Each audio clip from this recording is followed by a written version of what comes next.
Hello. Welcome to TruthJuice Leicester. Thanks to you all for coming.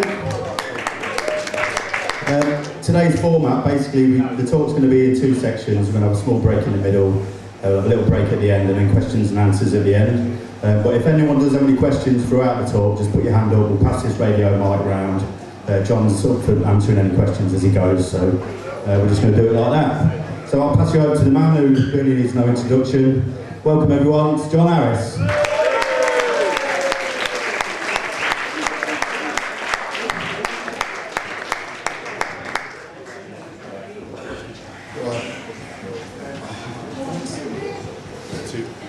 not going to do very well with this. There's lights. Can we turn it? Can't do something with them, can we? It's really bad. Can you step down? Is it better if you're on the floor? In fact, I'll sit down. How's that? That's better.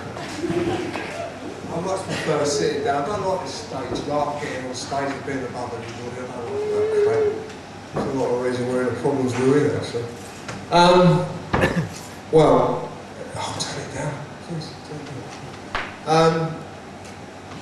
What do you want to know?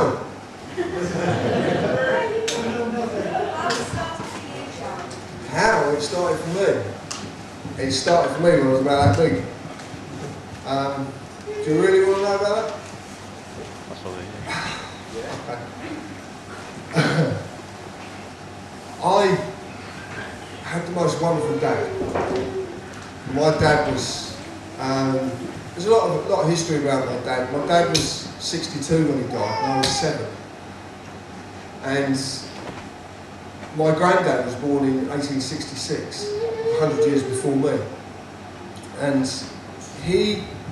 my dad was a wonderful, chivalrous, gentle man. One of the Queen's chauffeurs, he was a private chauffeur. He was chauffeur for the Bowes Lions. My dad showed me a world till I was 7 years old of pure love, compassion, benevolence, everything wonderful that human beings have and we possess. My dad died when I was 7 and my world turned literally upside down, and I suddenly realised that the world is not this wonderful, loving place, and that people were horrible, and they would say horrible things and do horrible things to you. That manifested into mental issues. I was abused. Finally resulting at 14 years old spending a year in an asylum. So you do realise you are listening to someone who spent a year in an asylum. So everything I say, bear that in mind, please. I'm not on medication anymore. Well, I am, but it's of my own choosing, and we'll talk about that later. But, so my world's, I got to the point of actually hurting myself on purpose to get the kindness out of human beings. Now that's a really, really sad state of affairs when you're sort of 8 or 9 years old and you will physically hurt yourself just so human beings will be kind to you. Because I missed the kindness that my dad had shown me.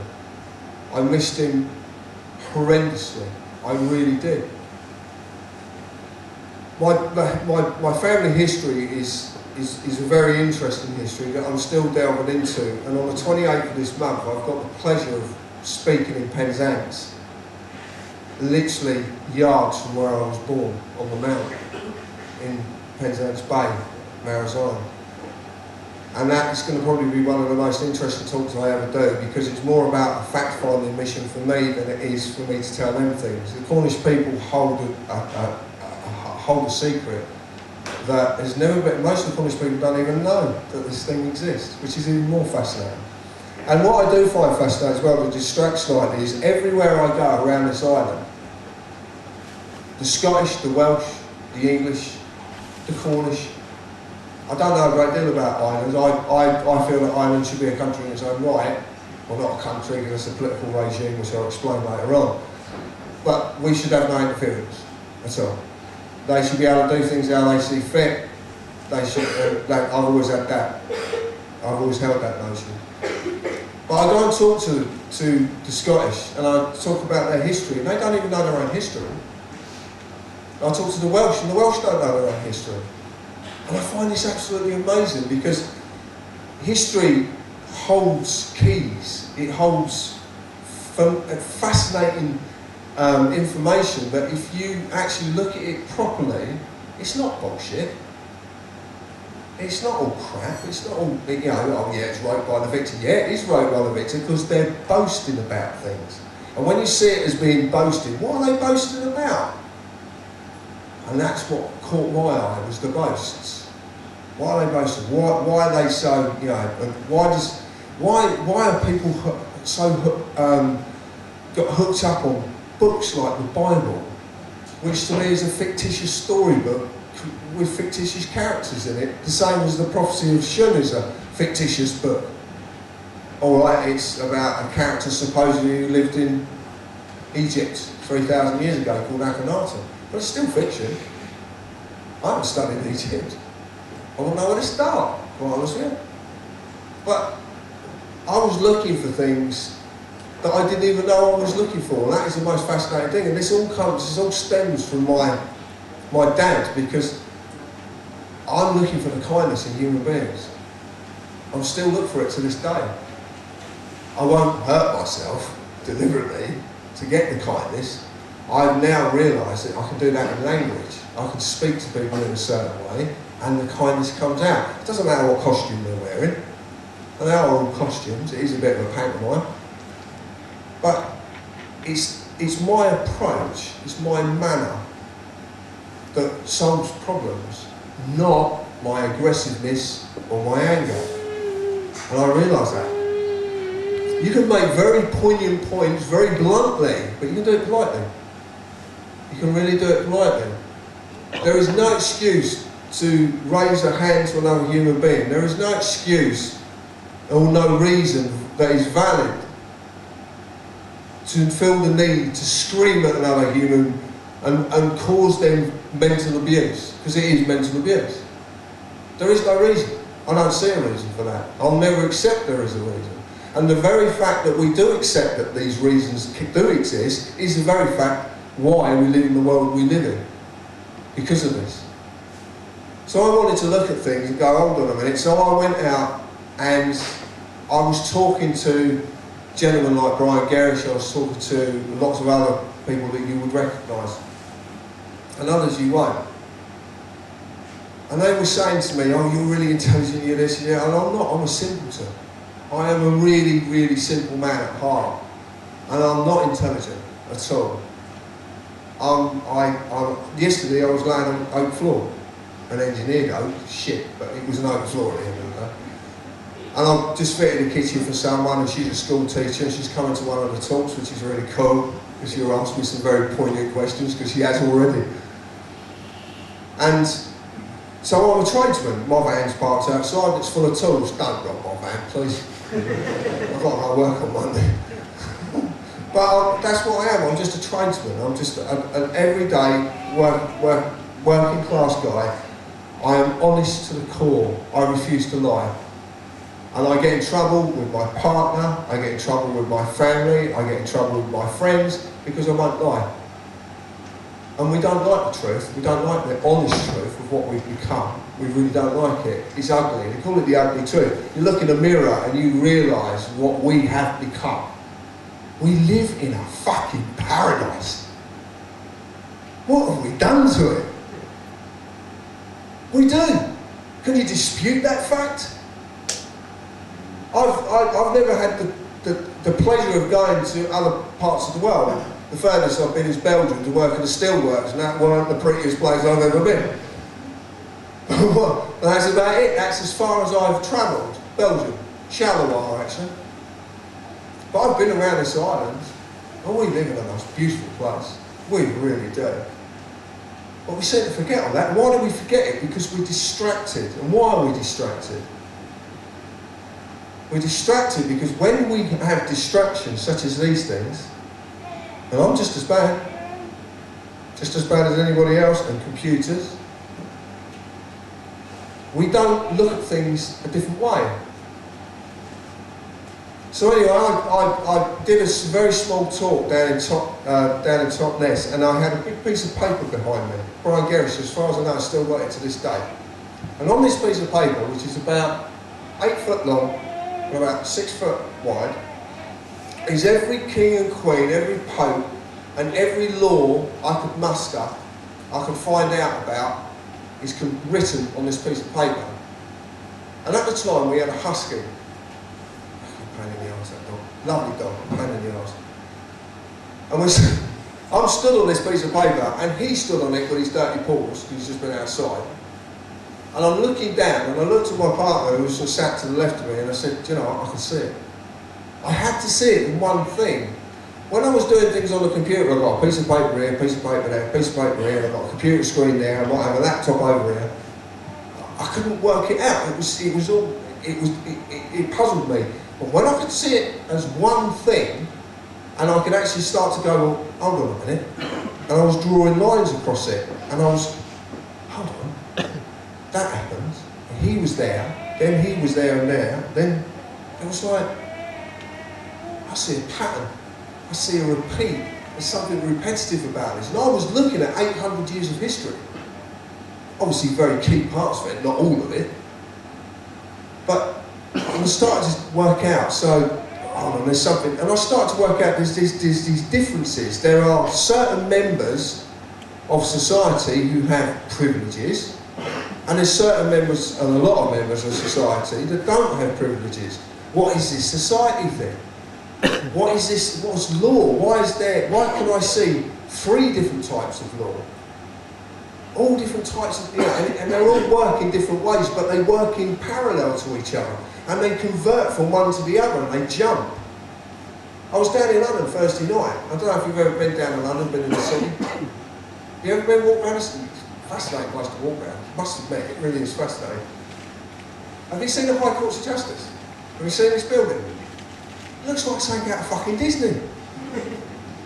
It looks like the Disney Palace. I'm like stood there, I was with my mate Rich, we were going to go to talk at Shoreditch, so I'm looking at it going, because it's all lit up. Fucking hell, it looks like Disney. And then we walk past this one section, I said, fuck me, there's a church. And it literally looks like a cathedral. When you look at it properly, and you look at the big archworks and all the stoneworks and everything, you look at it, it looks like, and it's really interesting because if I suggest anything about the church, everyone's like, oh no, he's not going to bleat on about that again, is he? They're not, oh no. But you don't realise, because if you look at history, you look at this combination of how things have manifested over 900 years of our history, you actually see that at the core of everything is the church. It's at the core of everything. And the whole thing, we live in a pyramidical selling scheme run under a God complex. That's what we live in. Because the higher you get up the ladder, the more of God you're seen as. And everyone below you looks up your arse.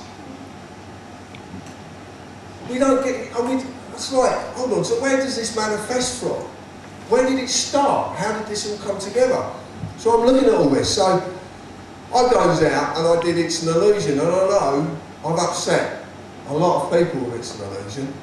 And they say to me, it's got to be taken off the internet. It's factually wrong and it's this wrong. Yeah, parts of it are. I'll be the first one to hold my hand up and say they are. But the point is, it lit a fire under your arse. And that's probably what it was. And I was looking for a seed. I was sowing seeds, not selling them because I didn't get any money for it. I was sowing seeds, and I needed to know the seed I needed to reap. And I couldn't work out, what seed do I need to reap? And I worked it out. Slavery. That's what I needed, slavery. Why do I need slavery? Why is slavery so important? Because you're all fucking slaves. Every single last one of you. And slavery is not about the colour of someone's skin. That's what we've been sold in history. All the peoples of all the lands across this world at one point or another have been enslaved to another people. Go and do your history and go and look at it. So slavery, it's very clever. See, slavery works in the fact is, the best slavery works when they don't know they're slaves. That's the best slavery. That's the perfect slavery. And that's called democracy. And it's got 3 core elements that are employed. If you want to go and see this, just go and look at Libya. Go and look at Iraq. Go and look at Afghanistan. Look what they're doing. They employ 3 processes. First, we fuck them up, and we attack them with military and show them how powerful our military is. And then what do? Oh, you need educating. But to create the core essence of the law that will be distributed through the education, you need religion. There's your 3, your Trinity. The Father and the Son and the Holy Ghost. It's all there. And that's what they're doing. They do this. If you actually look at Libya and look at other places and you look for something called the benign dictator. Very, very interesting benign dictators. You know, it doesn't seem, you know, we're told this man did this. I'm told there's terrorists. I've never fucking met one. But I'm told that I've lost certain freedoms and I have to pay excessive amounts of money, which I don't pay because the taxman can fuck right off. I'm sorry, that's my beef. I know you've probably got your beef. You've got your beef with whoever it is. Mine is the taxman. He can fuck himself as far as I'm concerned. 12 years now, tax-free. I don't pay a fucking penny to him. There's consequences. I've suffered consequences for it. I had a made-up figure of 43 grand, was sent to the High Court, and then the High Court sent me paperwork, which I sent back very politely saying, fuck off, I don't want your paperwork. They kept sending it, I kept sending it back. And this went on and on. That's where the no contract return of sender come from. That's why it come from, that process. That's what I was doing, no contract return of sender. I was a bit deluded at the time with the no contract bit. Because what I didn't realise is that you can't argue the contract. The contract is an adhesion contract. They fucking throw it at you and it sticks and there's nothing you can do about it. What they hold against you is your credit rating. That's what they hold against you. That is the biggest thing they have in the civil world. They don't have anything else because he can't do fuck all to you if you don't. I say to them, I don't own a house, I don't want to own a house. I don't need credit and I don't want your credit, so you can make me perpetually bankrupt, which someone has put up on the forum that I am perpetually bankrupt. Yes, I am. But at the same time, if I am bankrupt and I don't pay my income tax, the only thing you can do is make me bankrupt again. So how the fuck can you make me doubly bankrupt? Thus, I don't pay income tax. You fuck off, leave me alone. And they do. But there's consequences. I don't want you to walk away from it and go, oh, I can pay my income tax, and then when they come knocking on your door, that fucking wanker on there, he told me I don't have to pay income tax. Because that's what happens. Because we're always looking for someone to blame. Always. So it goes, well, it's not my fault. Well, actually it is. I've been threatened again. Fucking put me coffee there.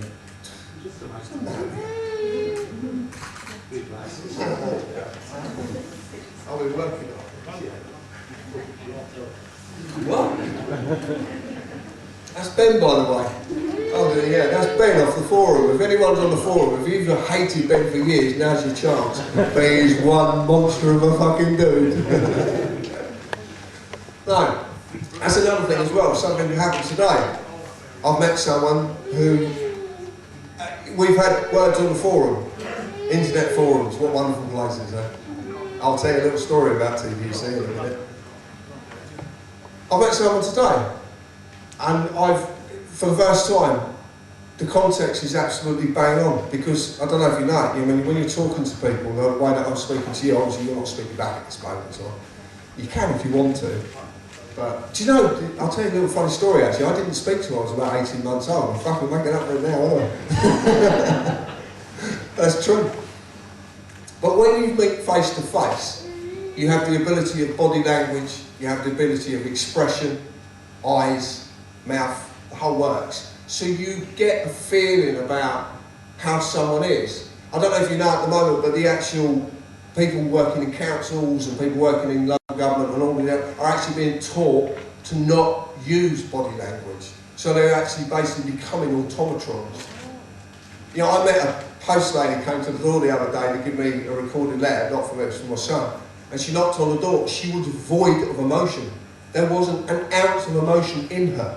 She was void of it. She was a fucking machine. I had another man come to the door who was a courier, who was delivering something for my son again. He reminded me of something out of the Nazi regime. He even spoke with a slightly, I don't know what it was. It could have been German, it could have been Ukrainian, it could have been Russian. I don't know what it was. But he had the demeanour of some SS fucking guard. It was like, what's going on? But this is really true. And I know you've had experience. I was talking to my friend over there, Freshie, earlier about experiences with police. The police have got this emotionless, they're void of emotion. But they're not void of emotion if you know how to speak to them. And it's not what you expect. It's your attitude is key in everything. It really is key. And I do go off on tangents. You probably get used to that fact. I'm pretty bad at it. I've got so much to say. Shut up. I've got so much to say, and sometimes I can't get it out quick enough. Do you ever suffer with that? Yeah, I do. You do when your mouth goes quicker than you're like. And I've got so much I want to say, and I had a bit of an epiphany last night, which was really funny actually. My son has been to Amsterdam recently and anyway, he was telling me about this thing called blue cheese. And please never put this stuff in a cracker and eat it, because I tell you, you won't come back for a week. This is seriously powerful. So he said, ooh, and I was, yeah, go on. So anyway. And there's this big thing, I don't know if you remember, when the Queen was coronated, I don't remember, I remember seeing images, the Queen's gown was covered in bees. Do you know why that is? Well, I'll give you my viewpoint of why it is, right? It's something, I've been a vegetarian for quite a long time, and I looked into veganism, but unfortunately, that's a lifestyle, it's not a diet, and I can't afford that lifestyle. It's easy. Eh? It's easy. Well, I wear £25 leather trainers. I can't afford £110 leather hemp trainers. I should be able to afford it, hence what we're talking about today. But I wear these because they're comfortable, and generally they're gifts. The clothes I'm wearing actually today are all gifts. Everything, even my jeans, are a gift off my sister. My trainers, everything's a gift. I don't actually buy things for myself, I get gifts. Like it, we all do. Anyway, I was looking, like, having a smoke last night. Ah, bees. What do they do to bees? They clip the wings of the Queen to keep her in the hive. Because otherwise, what she does is, she will do her business and then she'll fuck off somewhere else. Well, that's no good to a beekeeper. He wants to keep the Queen. So what do? They castrate her by clipping her wings. And look at a beehive, and you've got a bee, queen bee, and then you've got her government around her, which are generally the army and the bees who make sure. And the workers, I don't know if you noticed that bees don't, as far as I know, they don't really sleep very much. The workers go out and they get the pollen and they bring it back. And they work and they work and they work. They don't actually have any spare time, they just work. Who are governed by the military under the Queen. It's like, okay, now this is ringing a few bells. Castration. Why would you castrate the Queen? Why would you do that in real life? And it was really interesting because that's what I found out from studying history from 1213 to modern day. I found out about this castration. So why? And then what I see so many people on the internet dissing the monarchy. The way they act, I could bang on actually, correct and dissing them. But just because they've always done the wrong job doesn't mean they couldn't do the right job if the right man went to the fray. I'll leave that thought with you just for a second. And another word I will give to that is a word called dissolution. And leave that one as well. I'll come back to that, and I really will come back to it. I know I'm renowned for not coming back to things. I will come back to that. So when you look at something like bees, or you look at ants and say, you actually can relate a lot of that to the way that we live, and the slavery that we live in.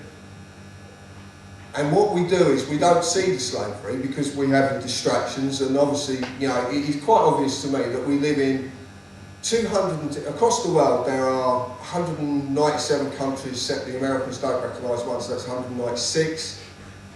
There's 210 political regimes within that, and each one of them political regimes basically has a legally defined area of land that is an open prison. And how the prison works is it's actually, in a lot of ways, it's a psychiatric hospital, and everyone's basically schizophrenic because you don't actually know how to control your personalities, because you can get angry in a second and then start laughing in the same second. So you have no control over your personalities whatsoever, so you're all fucking schizophrenic. You live in a psychiatric ward that's actually broken up into wards. Funny enough, that's what an MP's constituency is called, the ward, and you have wardens, which is obviously the governor of a prison. So it's basically a psychiatric hospital. It's a bit like Rampton. It's a prison, but it's actually a psychiatric hospital at the same time. You have staff wandering around who wear these funny costumes, who are getting more and more clobber on them every single day, completely emotionally void. And they basically are the staff. If you want to leave, you've got to be a really good boy, and you've got to go and fill out all the paperwork. You've got to pay for the paperwork, by the way. You don't get this for free. If you want the passport, if you want to go to one of the doors to get out of the country, you've got to go and pay for the bit of paperwork. That's a bit Nazi to me, but there you go, that might just be my viewpoint. You've got to conform, you've got to be good, you've got to pay tax, you can't have any debts. But at the same time, once you've got all of that, then you might want to go to another political regime, but unfortunately, because you're going to another political regime, you have to meet the criteria of being able to go to the political regime. So you have to go through all that paperwork that costs you again. Finally, you're allowed to leave. Now, the further up the ladder of hierarchy you get, nearer to the God complex, the easier it becomes. But the more of your real self you give away in the process, you become heartless. Because the machine out there is heartless. If you ring the council tomorrow and say, I've got 130 quid, do you want me to pay your council tax or do you want me to feed my kids? They'll tell you to pay your council tax. Because it's heartless, it hasn't got a heart, it doesn't give a fuck. Fuck your kids, I want my money. That's what they're basically saying here. They don't quite say that, but they are actually basically. So it can't be denied that we live in a prison. But it's not a free prison.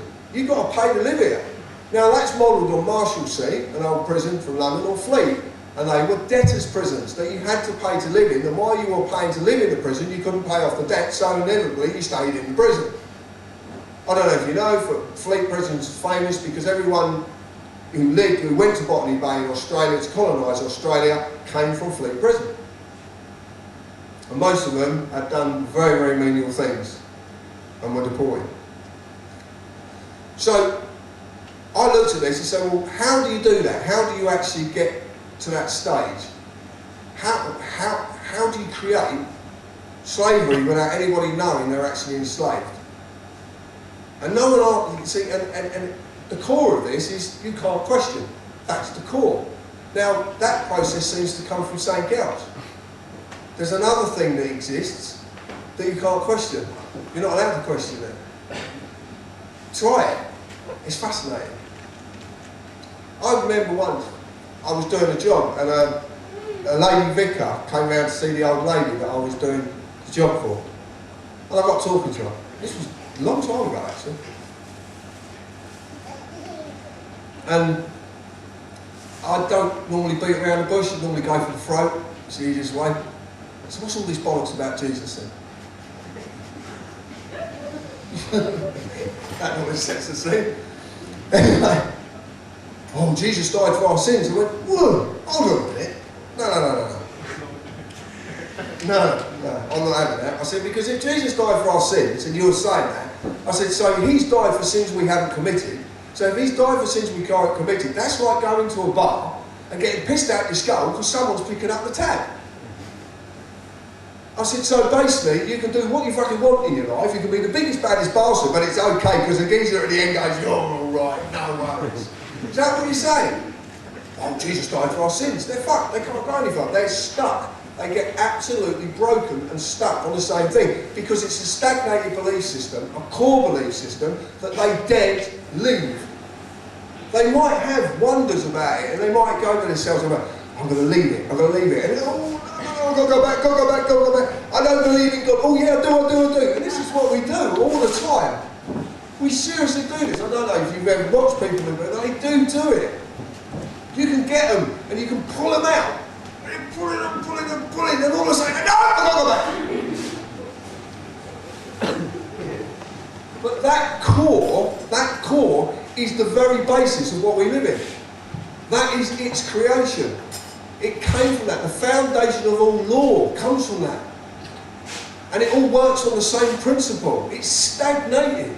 It doesn't move forward. It doesn't go backward. It stays as it is. Thus slavery stays as it is.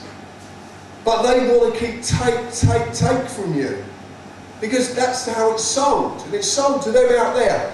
We're doing this for your own protection. It's for your own good. But to do this, we need this off of you. But the thing is, the second they take one thing, they take again, and again, and again. And they keep taking, with the same excuse. It's for your good. It's for your own good. We're doing this for your protection. When I saw this, and I said, whoa, this is good stuff. I'm enjoying this. I'm really getting. So I rings up Parliament, and I rings them up and I speak to them the way I'm speaking to you. They want to answer a question. Basically, this is want to put the phone down. You fuckers. Right, I've got an idea. Use bigger words and speak slightly more, just speak slightly different, and I'll tell them I'm an author. Because I'm not lying, I am an author. I'm writing a book. They don't need to know what the fucking book's about. I'm just writing a book. Could be a kid's book for all they know. Rings them up. Oh, by the way, started to use slightly bigger words, blah, blah, blah. They start to talk to me. So I come off the phone, I'm like smiling all over their face. This is how it works. This is how you get information out of these people. You have to become one of them. So basically you put their mask on, pretend to be one of them, then they'll give you the information. And then you back off again. You become yourself again. So I looked into things, when I was doing It's an Illusion, I was looking, one of the big key issues is the birth certificate. And there was a really big argument about whether this declaration was on the birth certificate. The birth certificate I had a declaration on it. But that, to me, is immaterial now. The reason being is because it's the certificate itself that is the most important aspect, because it's a register of a slave. And it doesn't matter how you look at it, because why would you possibly want a register of human beings? Why? For what reason? What, so you can make and pay for passports? Well, why can't I travel the world for fucking free anyway? Who the fuck says you own the world? Who give you the right to fucking lock things down and not allow me to go where I fucking please, on a place I inhabit equally with every other fucking human being? I'll sack the Parliament. That's it. Don't distract me with that. I get passionate about things. I really do get passionate about it. Some people will call this anger. And there is an element of anger in me, because I am fucked off. Every day I have to witness what human beings do to each other. Every single day. And because it is addictive, I end up seeing myself doing the same things. At least, but at the end of the day, I kick the shit out of myself, metaphorically and mentally, for doing it. If I've said a bad word to someone, or I've in the morning, do not talk to me unless I have had one cup of coffee and at least one fag. Don't talk to me. Don't even fucking enter my fucking space. But the thing is, my partner's the same, so can you imagine? It's like World War fucking 3 in my house at 8 o'clock in the morning. But we both say sorry after. Because although we can't help from doing it, because I don't sleep well anyway, we both say sorry because we both realise what we've done. And that's the problem, that's the point. If you realise you've done something wrong to another human being, fucking apologise for it. Just apologise, just say sorry. I didn't mean to do that. It probably won't stop me doing it again because I am an arsehole. But I am apologising for it. You can now see why it says on the website very clearly, if you're easily offended, do not come. There's a lot of language in here. I will use words that you do not want to hear. But if you've got a problem with the words that I'm using, the literal words I'm using, then just place yourself in the fact that you're worrying about a word while fucking poverty still exists in this day and age. I've got a cure for poverty. You like my cure for poverty? I'm going to take the money from every fucking commercial institute across this fucking world and give it to the impoverished. Yeah. They don't fucking need it. They've got fucking enough. That's how you solve poverty. You don't go on the fucking telly, bleeding arts and pictures of poor little kids. And they do, they prey on the goodness of your heart. Oh, that poor little child. So you give me £3. Oh, but £2.96 is definitely, yeah, is that a fact, is it? So you're going to turn, now you're going to send me documentation that proves that my £3 went all the way through the system and landed up in the place there. Now go and ask them for it, go and ask them for the proof. Oh, well, we can't do that. No, we wouldn't keep such records. Fuck off, your world revolves around fucking records. You record everything. You do. Tesco's knows what fucking toilet paper I wipe my arse with. And if you fold now, Andrex are asking if you fold or not, don't they? Are you a folder or a cruncher? No, but you see my point, they record everything, so why couldn't you know? You've got to pay income tax. Right, well where the fuck's it going? What are you doing with it?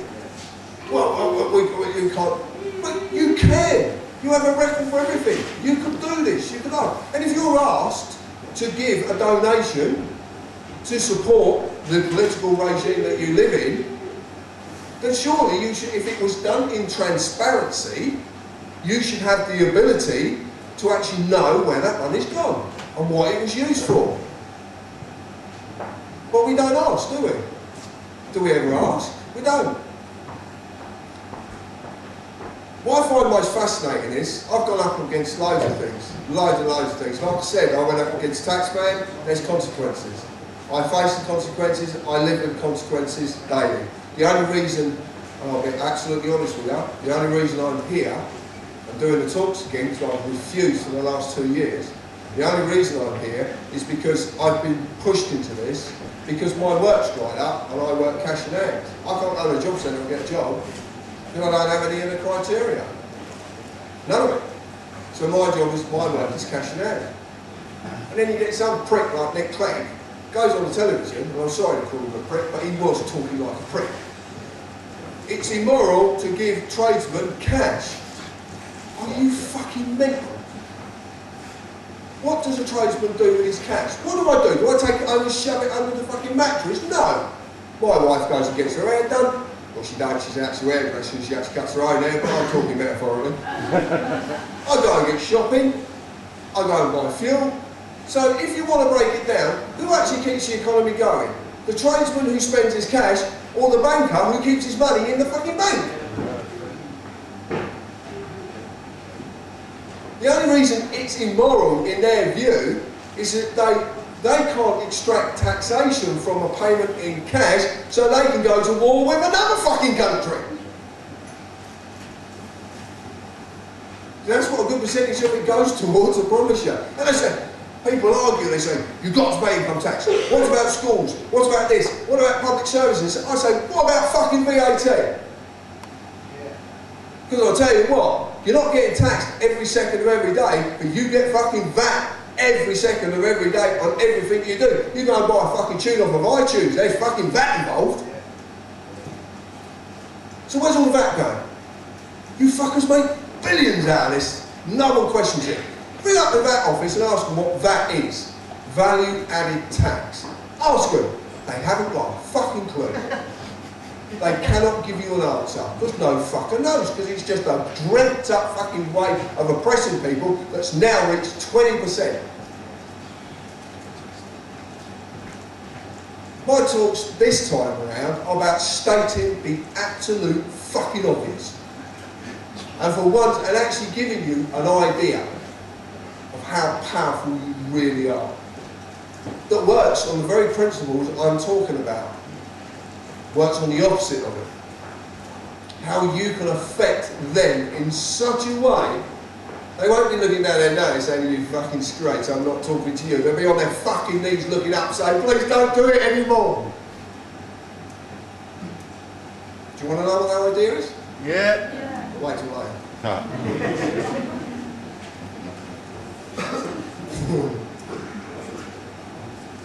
Right. Is there any questions you'd like to ask me? We'll get a few questions out of the way, 'cause I know otherwise if it gets left to the end, you might forget what you want to ask them.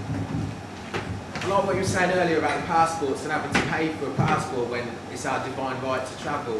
I lost my.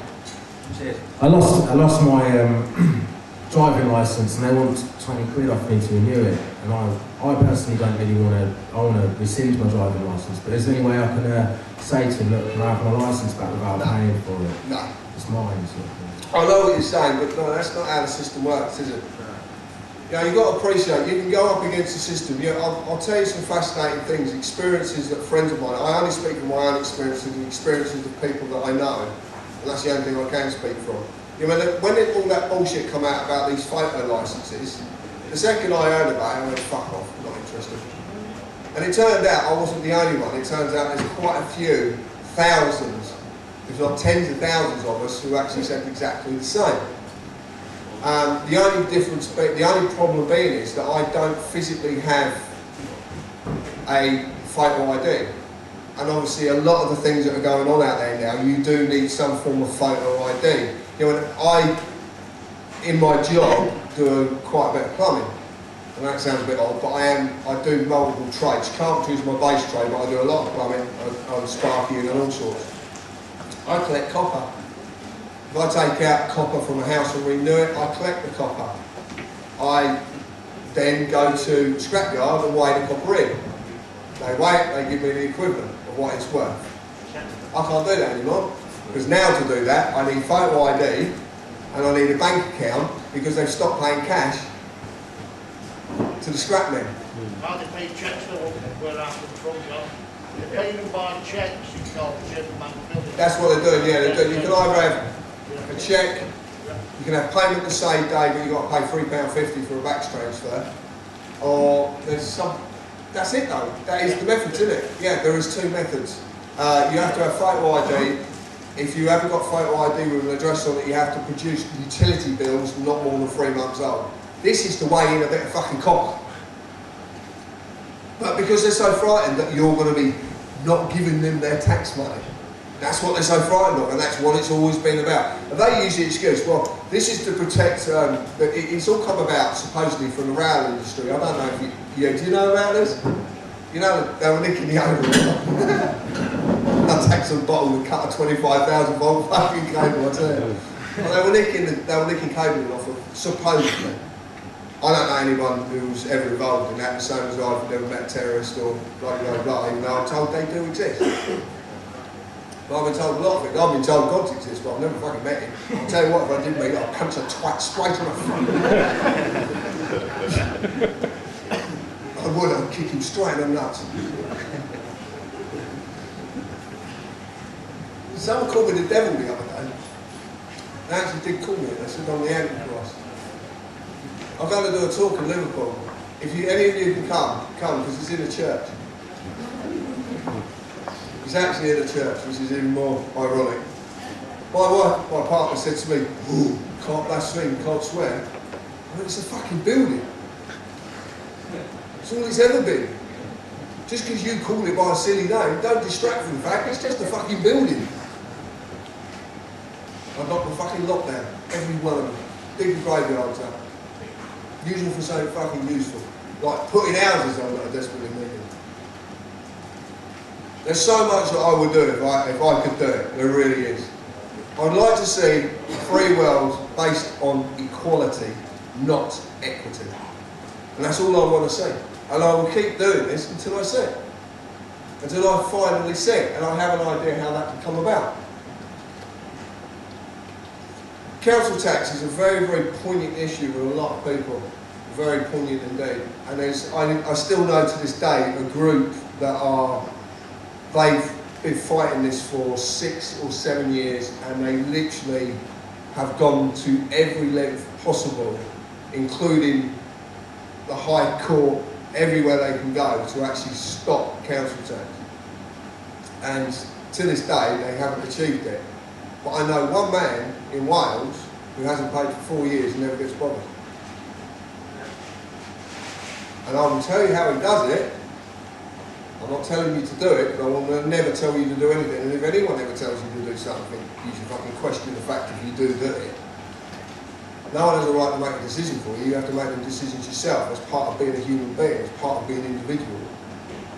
If you start to, obviously, if I say to you, go and do this, and we go and do it, and it goes wrong, well, you're the fucking fool, not me. You shouldn't have fucking listened to an ex-mental patient. Well, you should have. Come on. Now the man sits there, well, he did tell you he'd been in an asylum for a fucking year, you twat.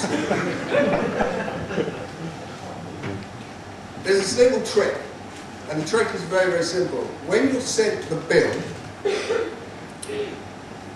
then what you do is you reply with a letter that says, thank you for sending me this, you don't call it a bill or anything like that, it doesn't actually matter what you call it, you say, thank you for sending me this, I've read this and taken note, and my charge for reading it is the 1200 blah blah blah blah, thank you very much, can you make my account show that the balance is nil?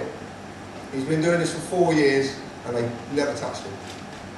And I have information that says that a good percentage of the people in an area of North Wales, which I'm going to, funny enough, so I'll have more information about it when I get there, have been doing the same for a long, long time. And it's about that bill, it's about when it comes. If you've got the bill and you've started to pay your stuff, it's about physically returning that and saying, well, yeah, thank you very much, I've read it, but it costs you this much for me to read it. I don't know how long it's going to work, because generally I had a very interesting incident with my van getting taken by some bailiffs, which according to their own legislation wasn't possible, because they're not allowed to touch the tools of my trade. But the police came there and I was really green at the time, I didn't understand what was going on, and this very, very nasty constable said to me, get your fucking tools out of there. And I went, well, or I'm going to arrest you. And I didn't work out what was going on. I couldn't work it out. Anyway, and there is a really comical story to this. So my sons were there. My sons, I've got 4 sons, and 2 of them are quite up to. They really do get the ump when something happens to a member of the family. They're not the good lads in every respect, but they get the ump. So in the end it turned out that they were going to take my van, so under Rivaro they were going to take it. So I said, yeah, okay, but you know, obviously I didn't know what to do, really didn't know what to do. So Lee said to me, he said, fuck them. He said, if they're taking that van, he said, I'm going to get all the rubbish out of the black bin bags and stick it in there. So when they parked it up and they come back to it weeks later, it's gonna fucking stink.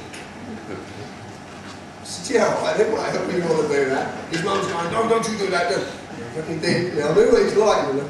So anyway, he did it. They took the van. My mate rang me up, he now lives in New Zealand, and he said, you all right? I said, no, we're just taking me van. He goes, well, go down to court, get a statue of decoration. I went, what's that? He said, just go to the court, get a statue of decoration, fill it out, say that you've never been in a court, you've never been convicted for it, and you require your van back.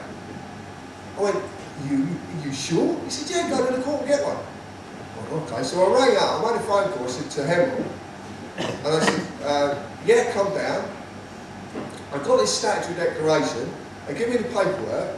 I said, what do you want it for? I said, well, basically, I said, I've had some property of mine taken, but it was over a fine, but I've never been to court about this. They said, oh, right, you want this one? So they give me this statue of decoration. I went back and I went, right, fill it in. So I just filled it out.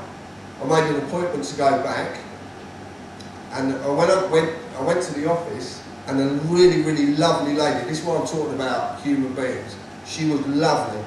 I went there, I said, I've filled out this, I don't know what I've got to do now. She said, no, you've actually filled it out wrong. She said, look, hold on 1 minute. And she got another one and she helped me fill it out, and then I signed it. And she said, there you go. Now wait there and I'll get an usher to come and take you into the court, because you have to go into the court to hand it over to the magistrate. They will either agree with it or they'll disagree with it. I went, okay, no problem. So anyway, I hung around and they said, all right, you're going to go into this court. So I goes into the public gallery and I sat there and I'm listening to this man getting done for drink driving. And then the usher come in and he said, oh, you're actually in the wrong court, I need you downstairs. Oh, okay, so he goes downstairs, goes in, there's no one in the court, it's 3 magistrates, there was a lady in the middle. They took the form off of me, took it to her, she looked at it, looked at me, signed it, she didn't read it. She looked at it, looked at me, signed it, and gave me it back. I said, what happens now? He said, go and get your van. I went, what? He said, yeah, we'll fax the company that's taking your van and tell them that you're going to come and get it. I went, really? That's simple.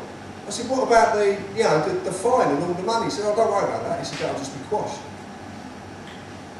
What's going on? So this is like a few days after. I goes down there, guess what's been in the back for a few days? Do you know what the most comical bit is? You obviously know with meat products and stuff like that, it very soon turns to maggots. What? What, already? Well, it very soon turns to maggots. For weeks after, I was working on a job not far from my home, so I was going home for dinner. I would go to my van at dinner time, open the door, and there'd be a torrent of flies leaving inside of the van. I'd go home, have my dinner, go back to work. When I left in the evening, open the door, another torrent of flies. This went on for weeks. So the moral really is of the story. You know, I mean, my son shouldn't have done what he was doing, and I got proper payback for letting him do it. But I was absolutely stunned with how it happened and what happened. And this statute, I was then told, and this is what I'm trying to get at is this: when you find these processes and they work, it might only work once. They don't often work twice because they will close the loophole. You've got to imagine, right? This is your situation. You're in a game of football and there's 11 of you. Okay, you've got a full-size goal and you've got a full-size pitch. Yeah? The other side have 22, they have a tiny little goal that big and they own the ball. That's the situation you're in. And on that note, I'm going to have a thank you.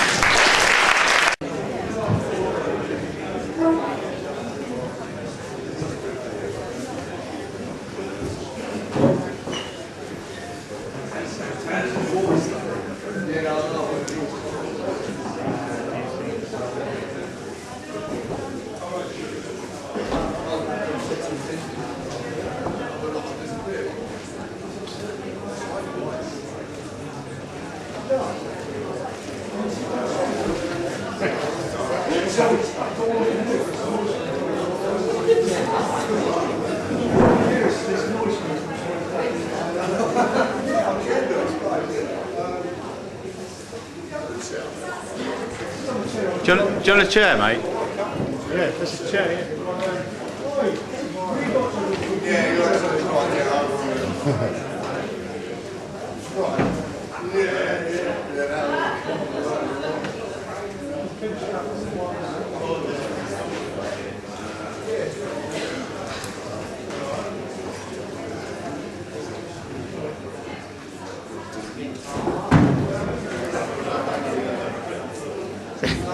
Maybe wants the guitar as well.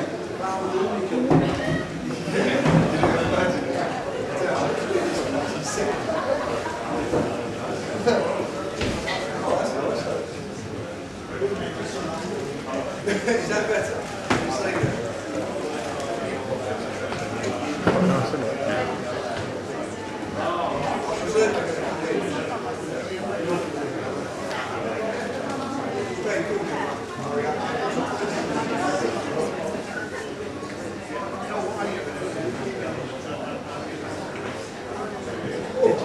How far have we come from today? That time before I hit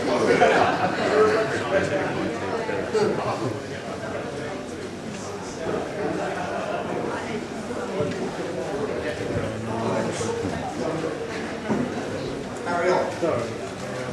Yeah. I know where you come from, Frizzy. Is Has anyone come from far afield? Chesterfield. About 40 miles? London? Oh, London. 30 miles? I just find it fascinating. I read that. Because it's, I suppose what I find more fascinating than anything, because it's something that I wouldn't do. No, I'm being really serious when I say that. I've never, when I first started, like I said, there was a lot of influences who kind of like directing me. The first time TPUC became live, I got some very, very interesting phone calls because I did actually have a phone number on there. So, you know, obviously anyone can get in touch. And it was originally called the People's United Collective. And I designed it to collect information. I wanted to talk to people who knew their own subjects, because obviously I didn't know a lot of the subject matter that I was going to be delving into. And I was given law, I was given history, I was given certain aspects of it, and it kind of, I really didn't understand. When I was at school, I went to a, thanks, I don't have milk. Wait. No, thank you. We're going to do your job properly. Yeah? He doesn't get paid for, but when I was at school, I went to a ex-grammar school.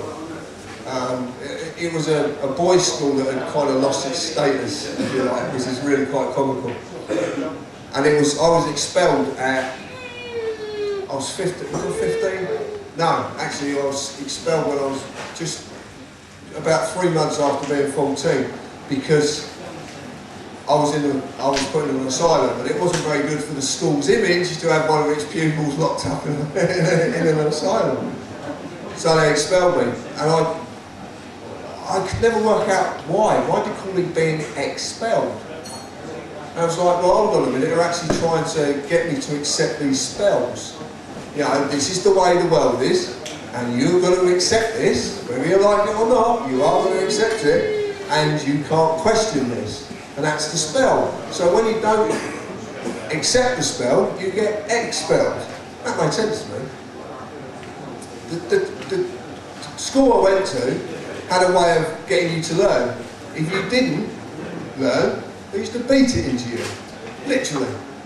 And that would result in a big heavy Bible being smacked across the top of your head, or the cane, or the slipper. And the teacher, my actual form teacher, had a unique way of slippering you.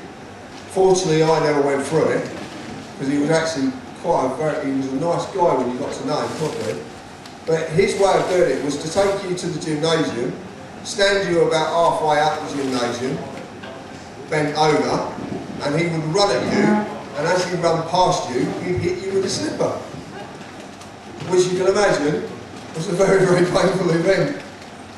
I always had this image of one day someone sticking their foot out and him going face first into the deck. So yeah. But it was really interesting because I used to make comments and I used to say, well, who gave you the right to hit me? Because I've not given you it. And as far as I understand, the only man who can give you the right to hit me is me. No one else can do that on my behalf. But I didn't understand how the system works at that time. I didn't understand that they do things because they say, well, yeah, and we can lawfully do this because law is literal. And funny enough, I've just been speaking to someone outside about the last chapter of my book. I don't know if any of you have read it. It's chapter 27. If you like porn, read chapter 27. Because it is very pornographic, the beginning of it. But my partner was reading 50 Shades of Grey. I said, is that book selling well? She said, yeah. I said, oh, it's alright, I'll just chuck a bit in there. Good marketing tool, isn't it? That's what I did.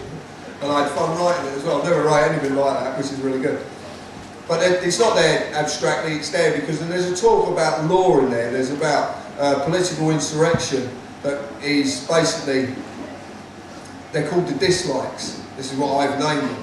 And the dislikes are soldiers who have the notion of, or carry the notion of pacifism. So that has to be got out of them because obviously they won't do what is needed to be done with the notion of pacifism. So they're called dislikes, and dislikes are set up into situations, and basically how it is, they're attacked by their own people. So other soldiers attack soldiers, but these soldiers are dressed in plain clothes, they're dressed as all the rest of the protesters. We would call them now agents provocateurs, that's what we would call them, but that's basically what I'm explaining. And then it's the kettling, the protest wasn't violent whatsoever, it was made violent by basically the police at the time, and then the rest of the people who are caught, the women are kettled in, the men have already been killed, there's a big stack of their bodies waiting to be burned. And then the women are basically, what's going on to the women, I won't go into the gory details, in the book it does go into gory details.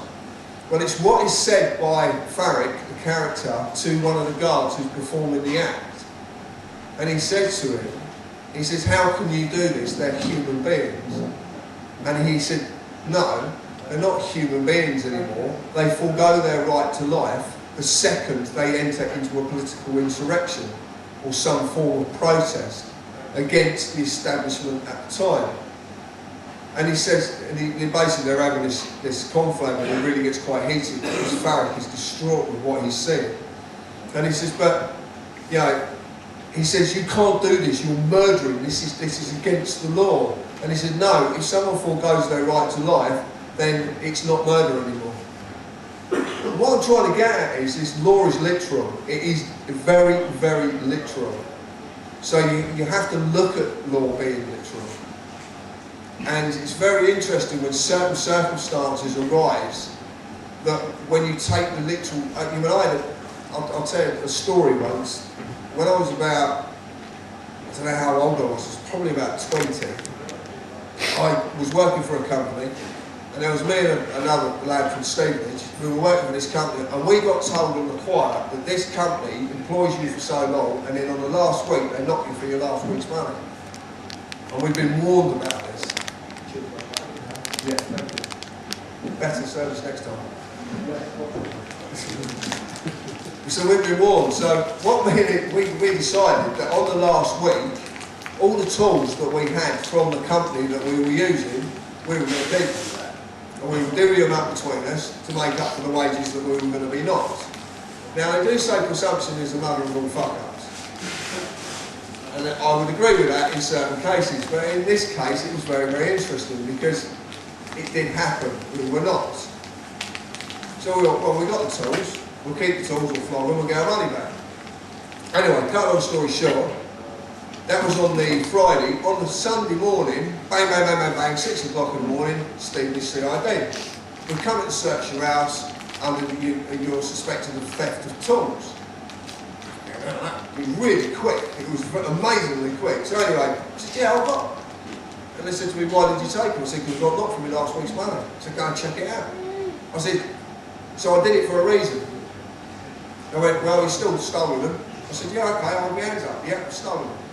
Alright, so set a court date, so some months later I goes to court, so goes into court, I get there on my own, and my mate's there with his lawyer. And I turn to him and I go, all right, he said, yeah, I can't talk to you. My lawyer says I can't talk to you. Really? Alright, whatever. Goes into the court, and the magistrate in the middle says to me, you know, do you realise what the charges are read out, you've theft the tools? I said, yeah. And she said, would you like to say anything? I said, yeah, actually I would. I said, there's a reason why I took them tools. I said, I'm not disputing the fact I stole the tools, because I did. I said, but I'll tell you the reason why I did it. And I explained. And I said, actually, you see that man over there who's actually prosecuting me? I said, if you ask him honestly and he tells the truth, he'll tell you that this company has done this to no end of tradesmen over the last few years.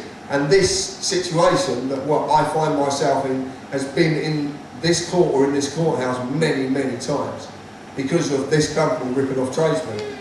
The prosecutor turned around and said, Mr. Harris is telling the truth. This really was the case. They said, well look, we're binding you over to keep the peace because you shouldn't have stolen the tools, but you've admitted that, but we're dropping the rest of the case. You're free to go.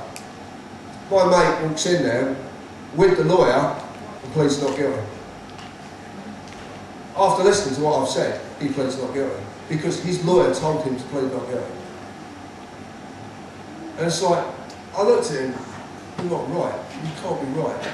And that was even then, so I knew the principle. I had done something wrong. I'd stolen the tools. I held my hands up, but there was a reason why I'd done it.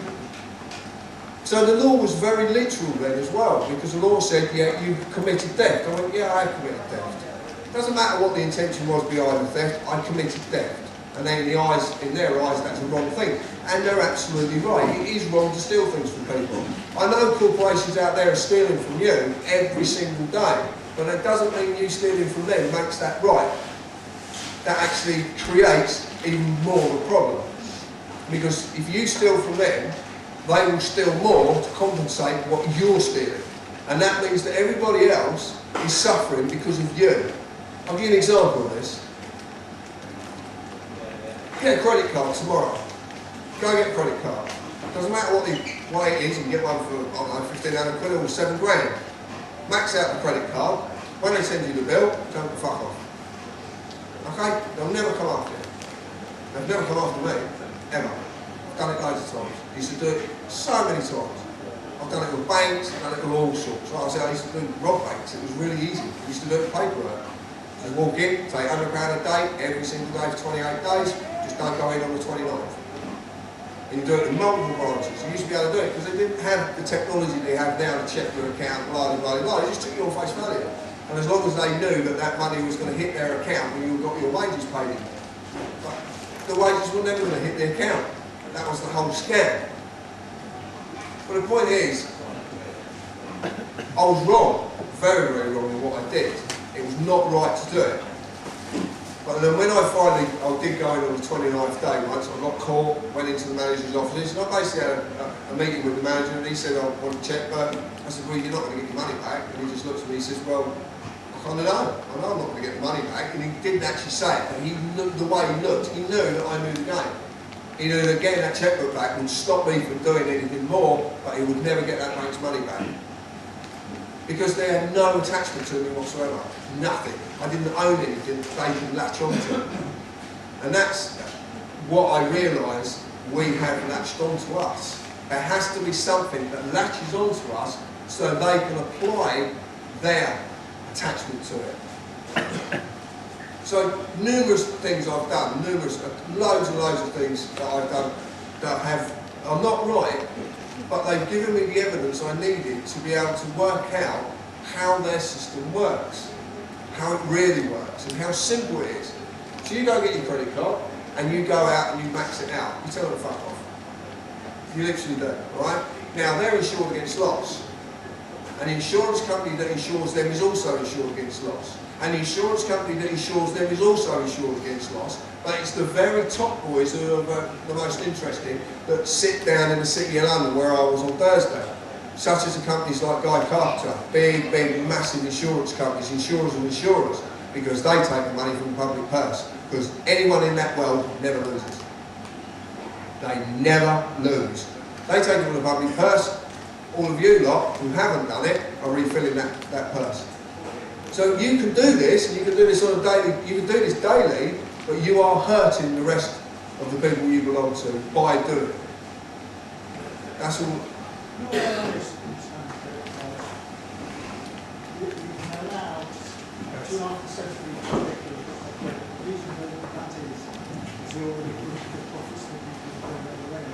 Yeah. So regardless of whether you do it or not, you're guilty of that. You're taking the money anyway. They are taking, but what I'm trying to say is, when you get to the end of the pile, that is coming out of the public purse. These people do not lose. They do not. Banks are a classic example of that. When you can take banks to the cleaners unless you own property. If you own property, they've got something to latch onto, and they'll charge you, and they really will. They'll place a charge on it if they can't make before force a sale, and then when the house is sold eventually, they will get their first cut. That's what you would call it. Some people call it a commercial lien. It's basically a charge. That's what they do. This is how they get around things. And they've been doing this for years and years and years, and they're experts in it. Absolute experts in it. So don't think for 1 minute that you're going to come along being the novice that you are, not having expert years and years, hundreds of years in fact, to develop these systems, that you're going to walk in there and go, yeah, I know more than you. Okay? Because they'll just look at you, laugh, smile, and say, fuck off, idiot. They really will. I've walked in, I've done all sorts of things regarding that side of things. Like I said, the High Court and bankruptcy, the consequences, they're there. I face the consequences, I live the consequences every single day. But the fact of the matter is, I weighed up what was more important, a good credit rating or not paying income tax. And to me, not paying income tax is worth far more than a good credit rating. That really is. I want to actually apply for an exemption certificate. I've got a way, I'd love to do it, so I can actually walk into a shop and say, can you take the VAT off that? Can you take any tax off of that? Can you take it off actually and do it off that? I might get one, but it'd be funny asking. Do you know how my income tax thing come about? It was hilarious. When I was looking into law, I looked at Magna Carta quite in depth. And I looked at a segment of Magna Carta, which is Article 61. And I looked at it and went, hold on a minute, that says if we're not happy with the governance of this country, then we can withhold or we can besiege them, whatever. Well, that part of that's taxation. So that means if I'm not happy with the governance, I can actually say, well, fuck you, when you govern it properly, I'll give you tax. So when I rang the tax office, like the idiot I am, they said, well, we need £5,000 out of you, or whatever it was at the time. It escalated. I went, well, according to this law I found, in this document called Magna Carta, which pretty much is sort of like a foundation document that everything's set up on, bar law, the law of Lord Maine, which is even more interesting. I said, it says that I don't have to pay you if I feel I'm being ungoverned unjustly. So, well, I do feel I'm being governed unjustly, so fuck you, I'm not paying. And they never said to me, well, no, that law doesn't apply. They never said to me, well, actually, that law does apply, but it doesn't apply to you. They basically whitewashed it, went straight from the bankruptcy after accumulating the amount of expenses and stuff, and what they piled on top of it to 43 grand. They basically got it from 500 to 43 grand, which is a monumental task in its own. It's quite easy if you just fucking add in north. And it got to that stage, and then it was like, they completely whitewashed it. I told the High Court to get stuffed. And then that was it, the matter was dropped. I had a phone call from the insolvency office saying, you've been made bankrupt. I said, thank you for telling me that, because I didn't actually know. And she said, the lady said, very politely, she was quite polite actually, she said, we need you to come to the insolvency office to get it organised. So you normally stay, it's about a year bankrupt. They sort of have to do all this information, blah, blah. So I said, well, if you can answer me a question, then I'll come. She said, well, yeah, fair enough. It was a bit odd for her, and I could tell in her voice that she found it a bit odd. I said, well, look, if you can tell me how you're going to make me walk out my door, get in my car, drive 7 miles, park my car, get out of my car, walk up to your office, how are you going to get me to walk into your office, sit down, how are you going to make me sign anything, and how are you going to make me read anything? She said, well, I can't. I said, well, as far as I'm concerned, the matter's closed. And that's when I suddenly realised that the civil side of things is completely different from the criminal side of things. So what they did, and you've got to hold your hat up, because this is genius, they created a way of converting civil to criminal. So they can use the private political army called the police against you. Now, I had an incident with a motorbike, and the fine was £90. I basically just went, oh fuck, I can't be arsed with it. Anyway, it went on for months and months and months. This bailiff turned up at the house, and it was really quite odd actually, because she said to me, I need £90. I went, 90 quid, this has been going on for months, why isn't it 400 and something? She said, because it's criminal, it can't go up.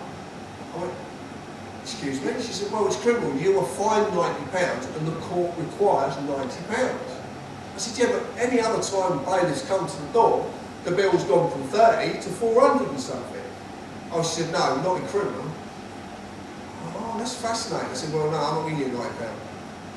Oh, okay. She said, I have to get the police. I said, what do you do as you want? Anyway, a little while later, back at the door, and I'm not stupid enough to just go and open the front door.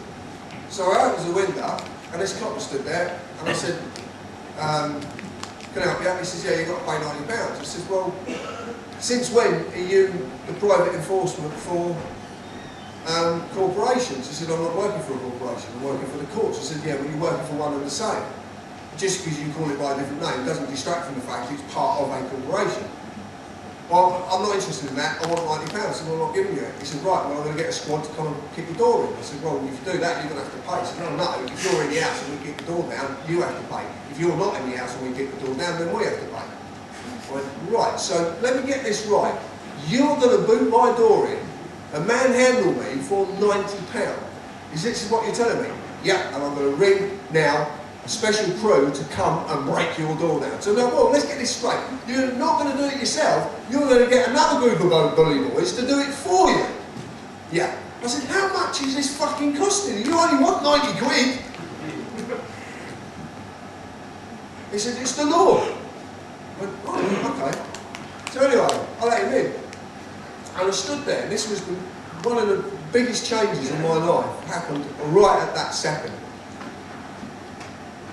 I stood there and I said, look mate, I said, I need to get some proper clothes on and that. He says, well, yeah, go on in, you come and follow me up the stairs. And I went, hold on mate, on privacy. Oh no, I've got to come with you. I said, whoa, you're in my house. I said, oh no, he said, it's not your house anymore.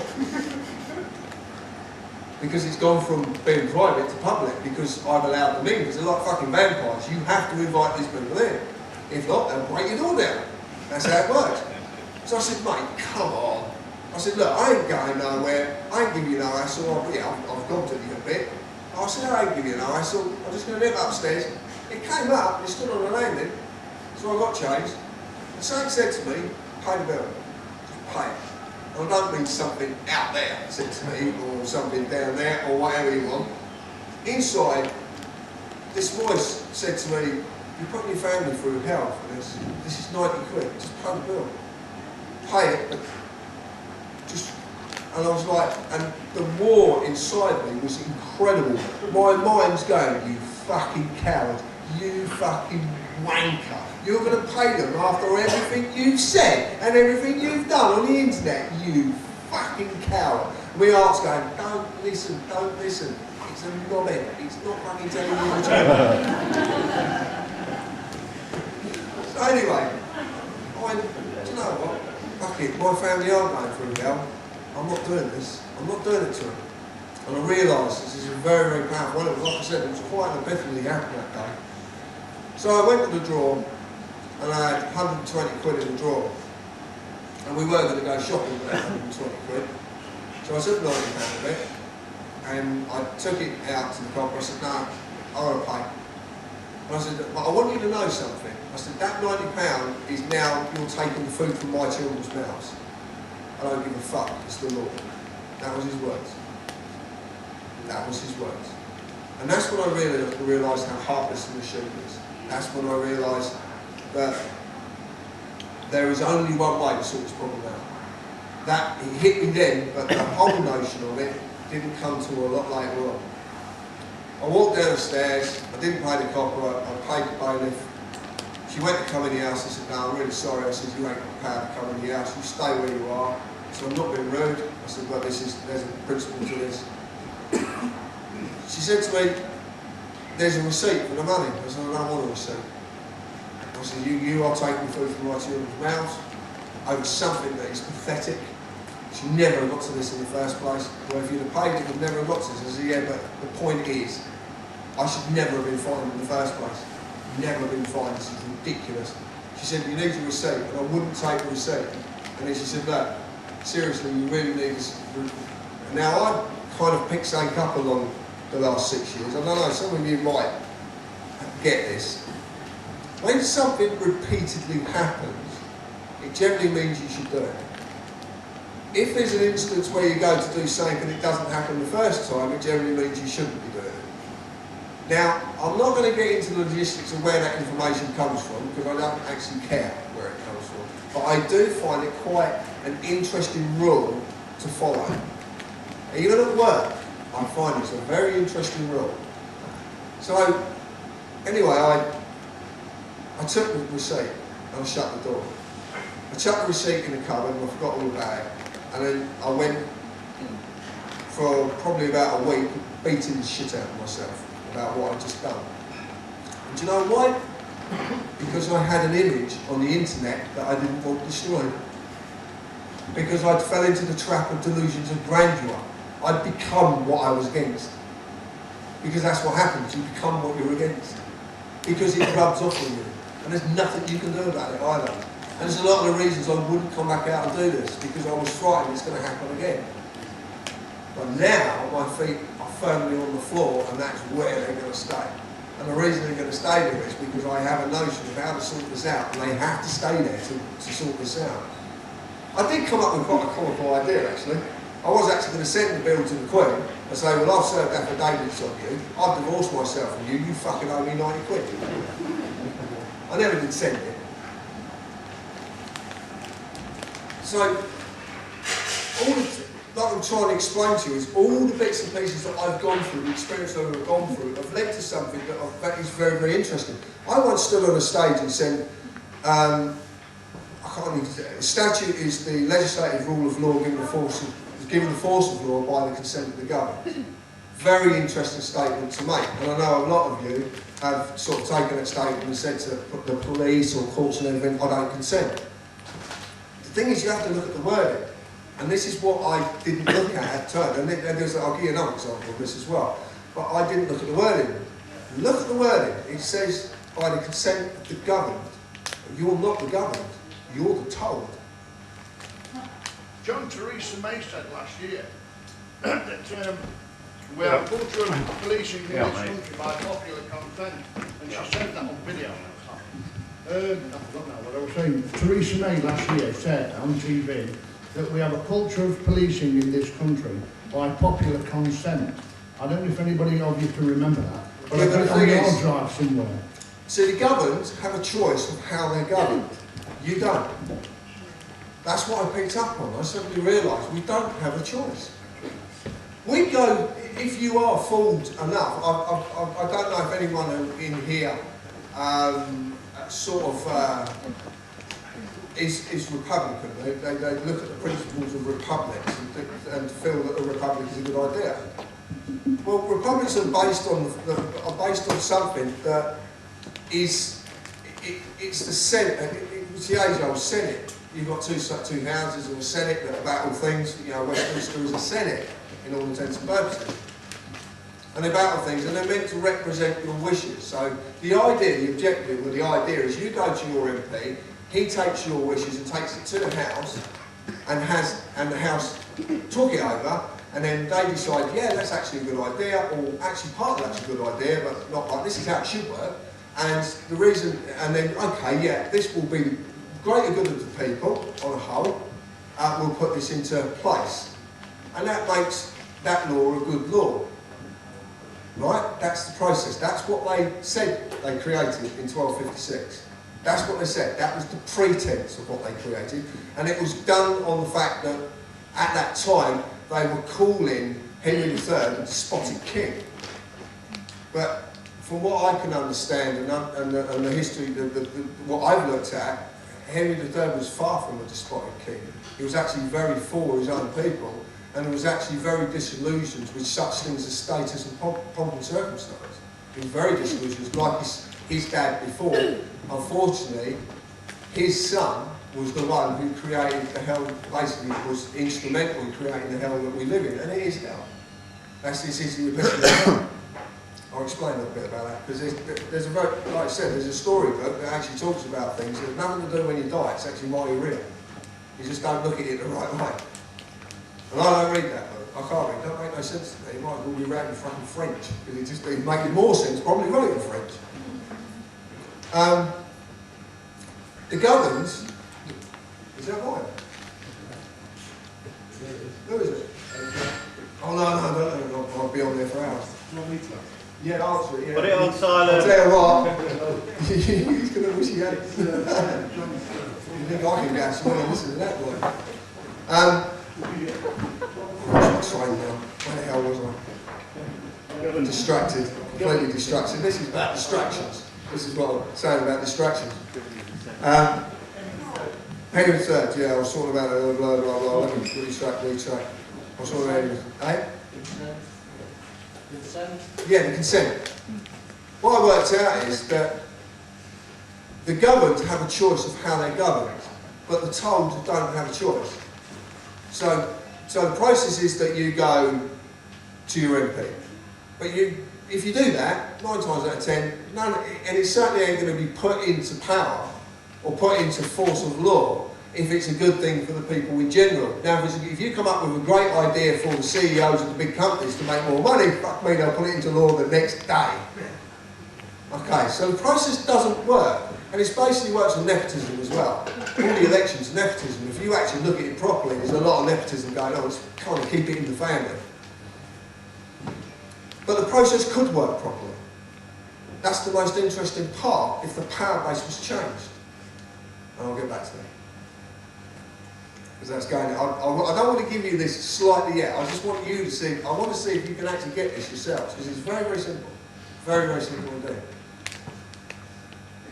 So what I was looking at how law is constructed. What is the core of law? And the core of law is basically biblical. When you actually look at it properly, it's biblical. And the actual structure works on the principle of a God complex. So there is someone, like I said, you live in a political regime, which is basically a political prison. You have to conform daily to the most ludicrous things, even though some of the most ludicrous things that look ludicrous on the outside, if you actually turn it around and look at it differently, they actually do make sense. It's the fact that someone's making a lot of bucks on the backbone of it that is the wrong part of it. Like, I'll give you an example, right? Car parks, yes, obviously we need fucking car parks. Because I'll be quite honest with you, there are quite a few human beings kicking about who don't give a fuck where they park. They don't care, seriously. They will park in really, really dangerous positions. You know, and it makes sense that you have car parks, but make them free. Then everybody would use them. It's really simple. It basically equates, take money out of the equation and it all works properly. Put money in it and it's fucked. It's common sense, you know. This is not rocket science. And that's the point. They've tried to make it look rocket science. I like watching the MPs on the television and they're asked a question. I've been accused of this, but they ask a question. They'll give you 5 fucking paragraphs around the subject, but they'll never answer the fucking question. They will now go off on everything, and they talk not to answer the question. When you take something down, I don't know, do you know how law is created? Private member bills, public member bills, do you know about this? That's how basically someone comes up with a suggestion. There are companies out there who do this for a living. They go down, you go to a company, there are specific ones in the City of London, and you suggest a new law, they will then go and present that in Parliament on your behalf. You have to pay, but this is how it works. So you get private member bills, you get public members' bills, and this is how. So they're introducing this stuff, then the two houses argue about it. And they seriously argue about it, and they throw free fucks into each other all the time. But when you understand the process, and you've actually talked to these people, and got them to talk about it off the record, which is very, very hard to do, I've only done it once. When you listen to them, the majority of the House at the time always gets the result. Because I don't know, do you know what committees of selection are about? Or select committees they call them, but they're really called committees of selection. Have you ever heard this term? Right. When a bill's going through Parliament, and forget what a bill is and all the commercial stuff, the commercial redemption, all that rubbish. If you want to look at it and you're happy looking at it, crack on, right? But if you want to know the basis of this, the real nitty-gritty, how this works. So a select committee, a bill comes through, and a number of MPs going, we don't like that part of the bill. So a select committee is formed, and the select committee is formed across the House. So if there's Liberals, Labour and Conservatives, then the select committee is formed. That select committee, though, will be biased to the favour of the House at the time. So no matter what they talk about, the House majority is always going to get the verdict. It's called mob rule. Mob rule works on the principles of republic because if the republic, the mob, are given the wrong idea and they vote for the wrong idea goes through. Because it's mob rule. That's how that principle works. Well, it's the age-old principle. If you look at now, I would say we're in Cromwellian times. We're at the same times as what happened with Cromwell. And I don't know if you know the history of Cromwell. he's devoutly insane. This man was religiously cracked. He was mad, absolutely loopy. Name of Oliver Williams, took his wife's name, landowner in Hunterdon, to be able to get into Parliament, worked his way up through the army, blah, blah, blah, blah, went into the army and signed the death warrant of Charles I. Under a rump Parliament, made up majority of his own men, are not really going to go against him, are they? If they know what's good for him. Charles I is beheaded, we enter into 11 years of Republic. And it was completely fucked up. Completely. The fleet set sail and we set this model across the world. One of the most unique places it happened was America. Absolutely unique. Because Americans only really have history from 1776 if you take the Native American history out of it. That's why they love English history, because we've got so much of it. But they haven't. They've only got 300 years or so. Not even that. So Cromwell times. So what they set up is, they set up a republic with a figurehead. Actually, they removed the figurehead, set the republic up, but as the process came through, they ended up with the same republic, but then with a figurehead. But the way that they did it was to show that the figurehead had no power. And the weirdest thing is, which my partner pointed out to me the other day, is that we have a beheaded queen on our money. Because she hasn't got a body, it's just her head. It's called legal castration. It's very, very interesting how they did it. And this started a long, long time ago. I'm talking sort of like 900 years ago. The monarch, a true monarch only has power through the people, and the people only have power through a true monarch. Now, whether you agree to this or not, at the end of the day, you come to listen to a viewpoint, an opinion. And this might be really, really something you don't want to listen to, but just hear me out, because you might find this fascinating. Monarchy means central point of administration of law. Anarchy means non-central point of administration of law. Two words that are completely confused. Monarch does not mean a king or queen, it means a central point of administration of law. But the true monarch is bound by the same law. They don't just make laws and then they're immune from the laws, they are bound by the laws first. And that's the key to equality. It's the only way equality can exist. Now I'll tell you why I'm saying this. I'm going to talk to you about an experience. For 5 years, nearly 6 years, I've been experimenting with a website called TPUC that is called the People's United Community. It's not really a united community. It's Far from okay. it. It should be and it could be. Far from it. Oh yeah. No, I agree. Now I realised that I'd set up an experiment, and what I was experimenting against was a republic and a true king. Now I'll explain. The TPUC is an experiment against a republic against a true king. What one would work? So, TPUC forum has 25, I don't know how many, it's 25,000 members. There's probably only a few hardcore posters, you know, out of all that 20, most of them spammers trying to sell this shit. So let's say let's say 100 out of that 25,000 are on the forum, posting, arguing, being childish, calling each other silly names. I'm just bad. The moderators, there's Ben, who's an admin, who's a big, he basically looks after the forum. There's the other moderators, and I know I met one today, which I'm really pleased because I've never met him before. I'm glad he's there. All expressed how they feel the forum should be. So this is your Senate, this is your arguments going across. How do we run TPUC? How do we keep it united? Blah, blah, blah. None of it fucking works. None of it. Every time they try, it just fucking explodes. And it's hilarious to watch. So, on the internet, I am a king. I am the king of TPUC. It is my domain, my website, my kingdom. If you don't like it, fuck off. Because that's the rules. I am king. I pay for it. I pay for you to go on there and fucking slag me off. What sort of fucking idiot am I? But I am the king. And when I turn up on the website and you see an X appear, which is the mark of a slave, deliberately chosen, I use an X. I even sign things with an X. So fucking, I'm a slave. Quite happy to admit it.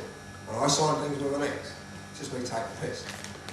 When I turn up, Ben doesn't get emails saying I'm going to fuck your dog, or I'm going to come and shoot you, or I'm going to come and do whatever I'm going to do to you. And there is some really weird emails coming through. We just had one, funny enough. I'm getting to read it out. It's incredible, some of the stuff that people muster to write down. I wonder if they would actually say the same to your face. That's a very interesting thing. But the point is, when I turn up and I'm doing my little bit, everybody seems to behave themselves for a while. So I've got a republic that is in chaos, then I have a king turn up, and it all goes okay for a while. Because I have a rules. I have certain rules in my forum, and my rules are, please remain polite and pleasant to each other as much as you possibly can.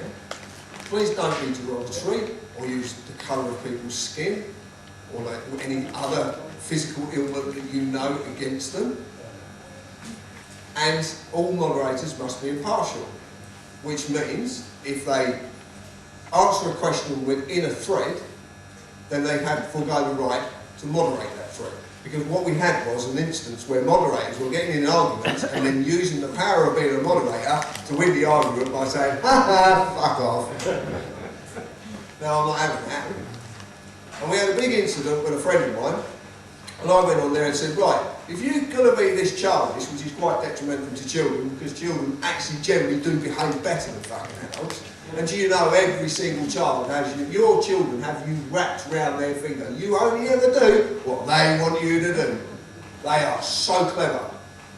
And 6 kids and 4 grandchildren. I've worked this one out now, but I watch my little granddaughter. She is such a character in her own right. And it is. It's childishness. Absolute point-blank childishness. Adults result to just patheticness. So you have two, and I wrote an article recently, and I was listing us. Had it upset a few people, which normally is the case, and access why I do it in the first place. I don't know if you ever worked that one out. I wrote an alternative Jesus story just because I can write an alternative Jesus story. And I had an email come through from a bloke in Canada, and he says to me, if you were in Canada, you could be arrested and put in prison for this. I went, fucking hell, mate. Come on, I've wrote a fictitious story about a fictitious character in a fictitious book. I said, if I wrote one about Oliver and Charles Dickens, could you arrest me and put me in prison for that? I said, and if this is the case, then you better look at the foundation of your law, because it's fucked.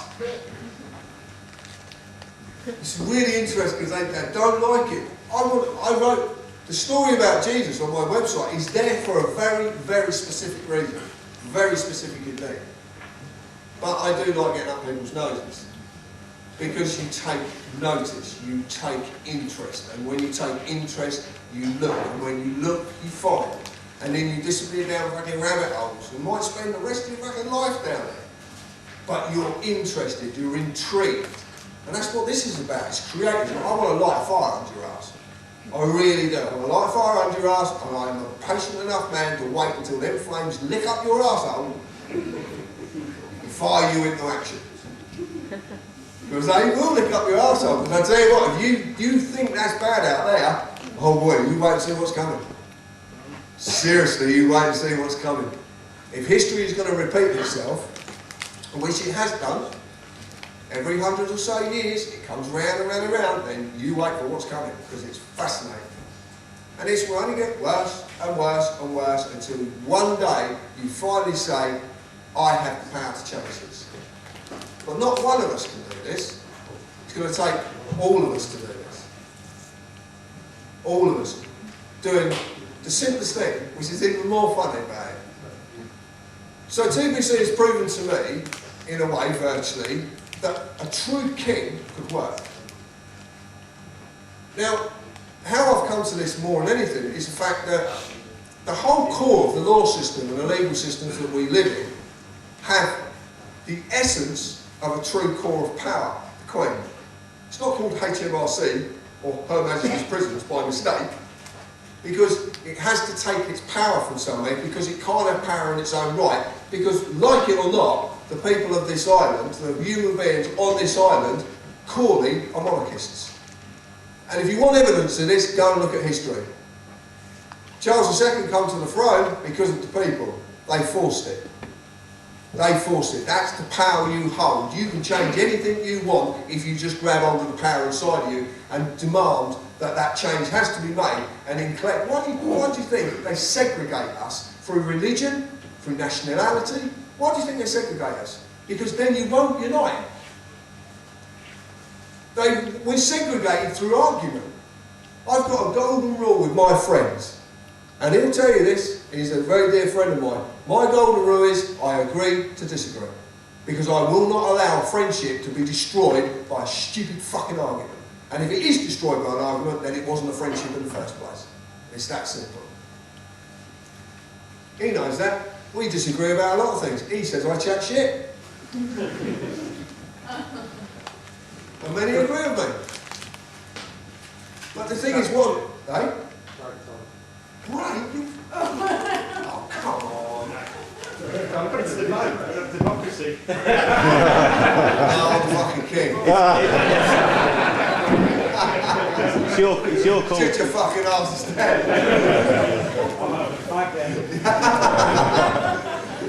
But yeah, it's going to be hard to come back to it won't actually. Yeah. I've looked at God, It's the key. You can't do it, innit? I'll see you. It did. Thank you. I'm loving the fact you're listening. If you didn't listen, I don't know what we were talking about right now. It proved to me that, and I looked at the core, so I said to myself, if you want to sort the problem out, then there's only one position that's got to change. That's it. One position changes, the whole problem's sorted, instantly. Because everything takes its power from that position. And they have not got the bottle to take you into a fully fledged republic, because they're fucking frightened of you. You do not know how frightening you lot are. Across the world, we are renowned. Do you know why the Geneva Convention was created? Do you know why? It wasn't to stop anybody else doing what they were doing, it was to stop us doing what we were doing. Because we had these tin pot riots a little while ago, and they were kids. Now replace them kids with pissed off, angry males. Seriously fucked off, who have given up. They don't give a fuck about their own lives anymore, and they're going to take down the ills. Then you have a serious problem on your hands. And they know this. They know that we outnumber them 400 to 1.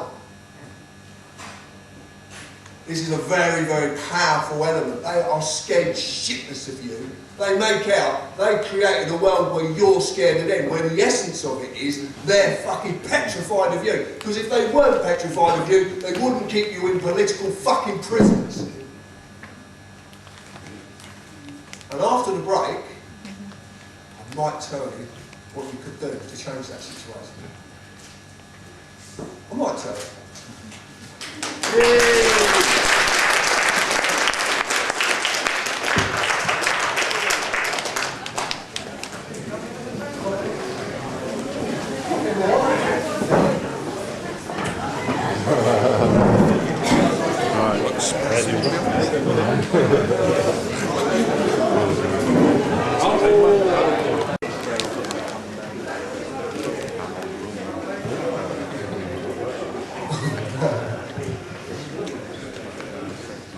So what is the idea I've got? I've been pointing at it and pointing at it all through this talk. I've been hinting, I've used certain words. You do know that you're basically just in, this is just a massive NLP. You do know that.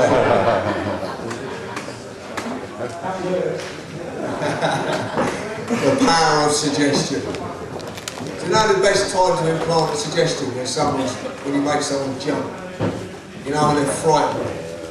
Instantly, because it's like coming out of that dream state. You know when you come out of the dream state and you don't really know what is reality because you just believe that the dream was reality, and then you're suddenly brought back into reality, the real reality. It's at that instance that suggestions can be implanted. A thing called Inception. Did any of you see the film Inception? Yeah. Did you enjoy it? It's a very, very interesting idea. Obviously, Inception is about ideas. The fact that could you do that? Could you actually give someone an idea that they thought was their own, and actually worked and took the idea and actually worked with it, even though they were actually given it? Absolutely, power of suggestion. All we do is, and we use the power of suggestion every single day. Every single day. We just don't realise how powerful what we're doing. And there is, I've spoken about this before, about the great responsibility, the way we speak to each other. You know, we have a responsibility to speak to each other responsibly, decently, respectfully. You know? I don't always do it. I quite often, like I said in the morning, don't talk to me. Please don't talk to me. And I will give you, incidences of when I am so bad. But it's the fact that I realise after, and that's the whole process that's gone on in me for the last 5 or 6 years, is the fact that I might say something and might not necessarily be absolutely factually correct in what I'm saying, but there is an essence to what I'm saying, and it's the essence I need. I mean, mate, you look so much like Gary Lineker. You really do. You're looking at him.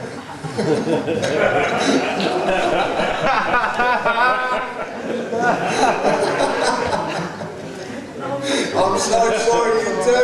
Did you get that at all? Because you're really all the time. like All the time. You ain't got a bag of crisps in your hand, have Well, maybe Gary Lineker looks like him. you? Yeah. Very. Oh dear, oh dear. I was just distracting for a minute. I got the lights and then you know. Hilarious. So I kind of. A lot of the things that when I went at this head on, I went into it, law, legal, I'm going to beat you, you bastards. You ain't fucking doing this to me. And suddenly realised I was banging my head against the brick wall when I looked at the allegory of the football pitch. You know, that you've got this team and they've just got this massive team, little goal, it's their ball, they make the rules up. And the rules are changed indiscriminately, and then you look at the processes at hand and say, well, I've got a problem with the Secretary of State. Can I actually sit down with the Secretary of State and have a chinwag with him? No. I've got a problem with David Cameron. Can I actually go to David Cameron or the Queen? Can I go to these people and actually express my problem? No. Why? Why can't I? I should be able to do this.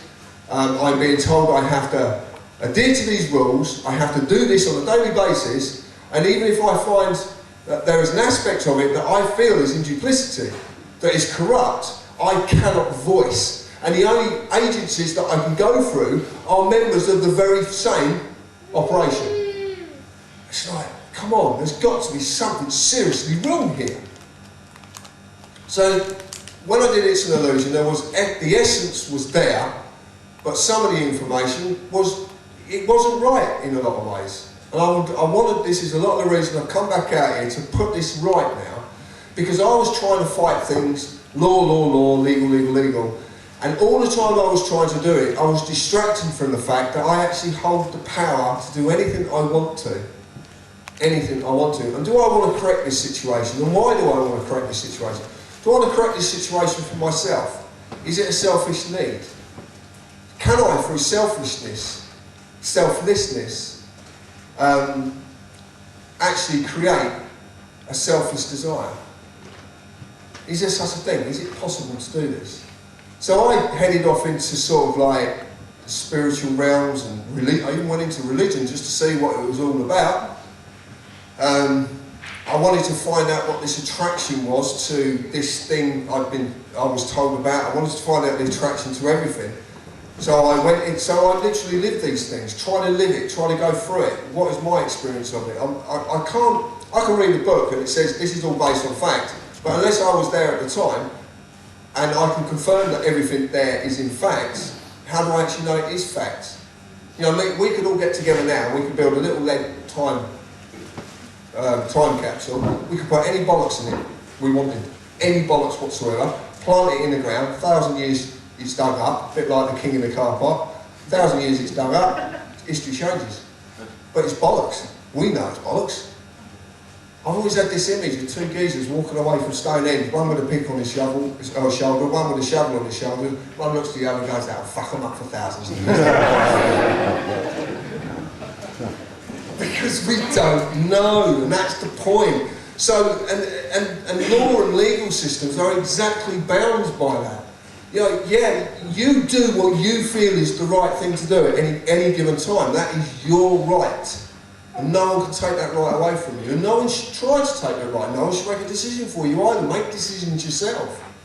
And don't follow someone or follow their leads.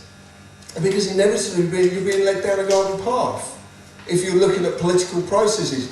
If you want to break this into a nutshell, we've had 2,000 years, a little over 2,000 years, of religious and political processes which are joined at the hip at one and the same. That's why they're called fucking ministers, and they go to work in a building that looks remarkably like a fucking cathedral.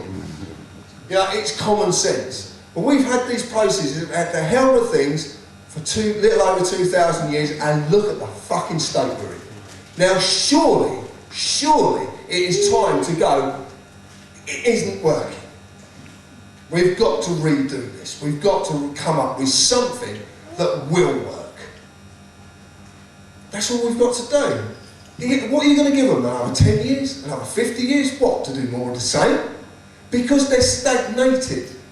Belief is a stagnation. Once you buy into the biblical story, that's it. That is the story. No other story. And if anyone argues with that story, you'll tear their fucking throat out.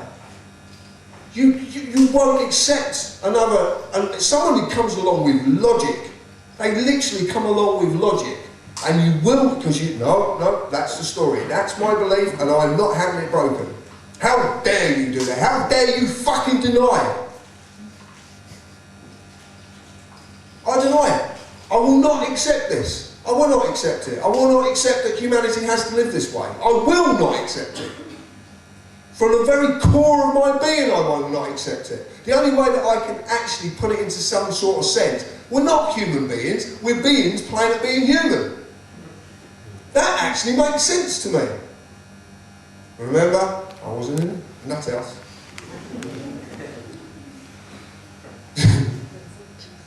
I'm probably going back soon. Yeah.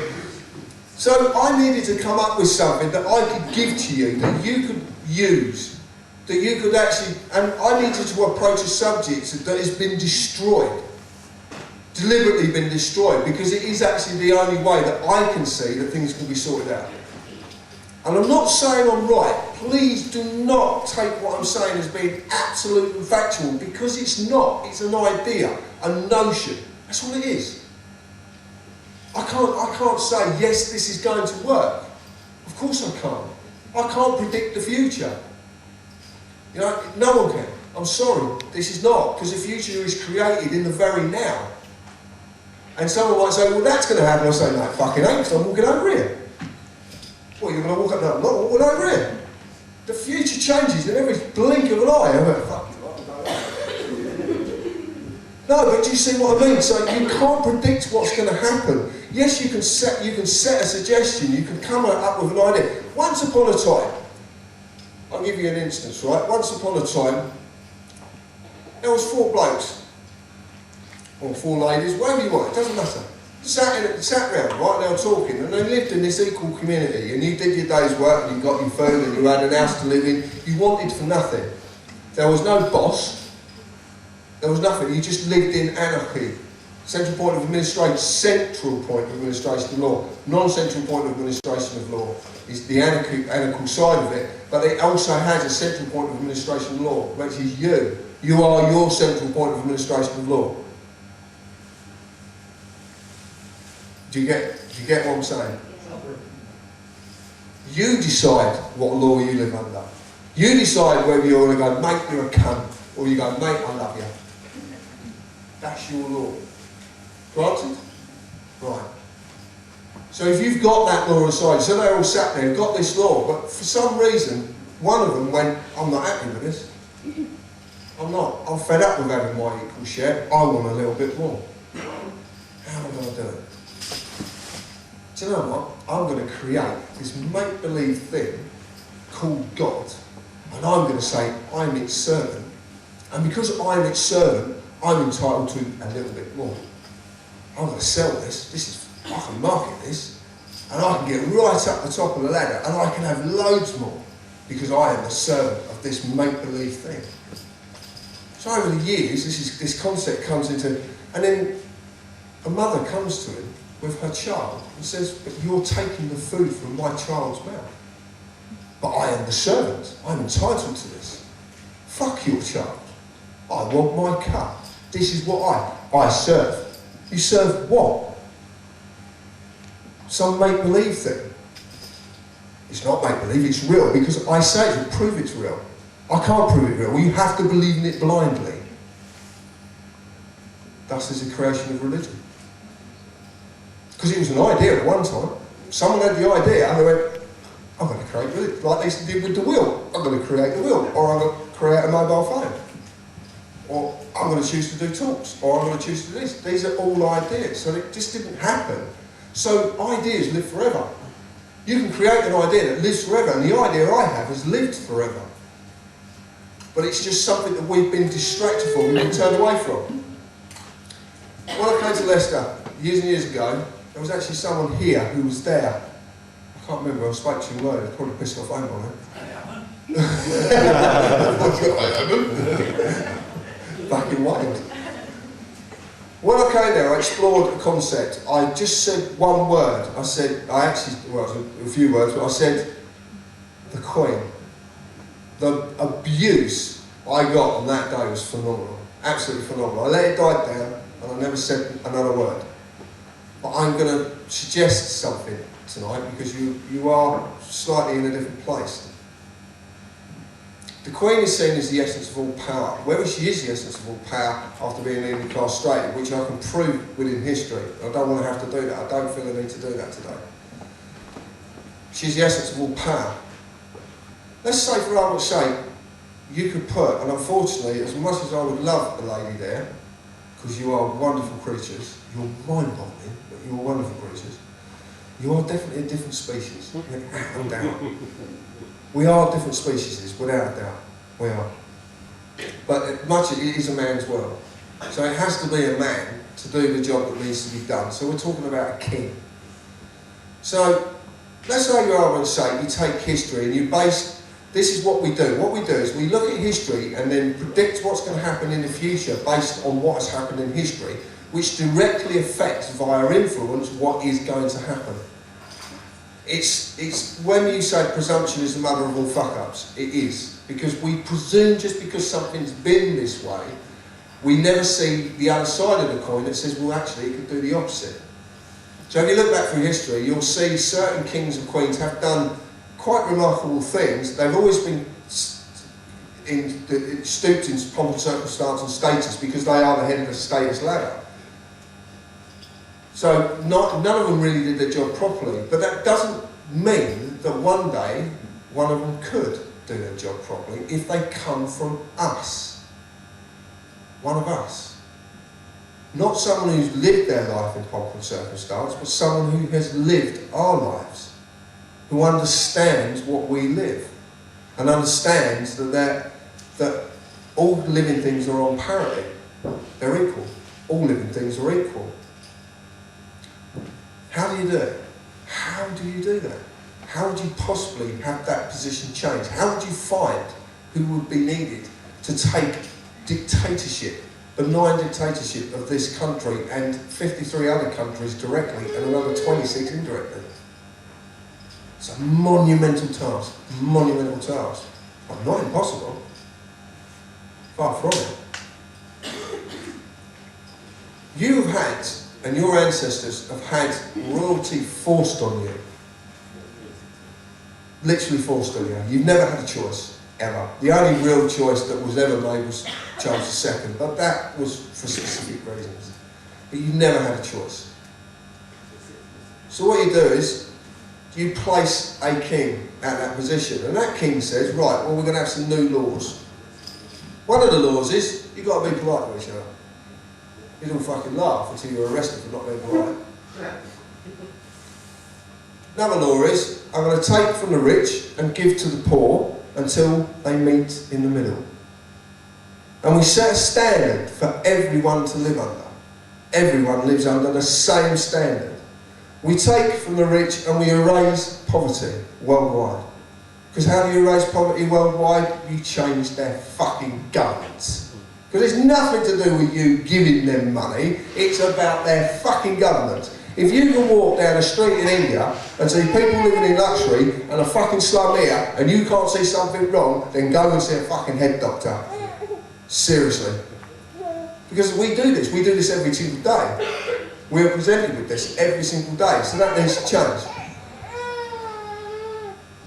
What if we could create this? What if this man come along and said, you know what, public transport, when it should be public transport, public, free of charge.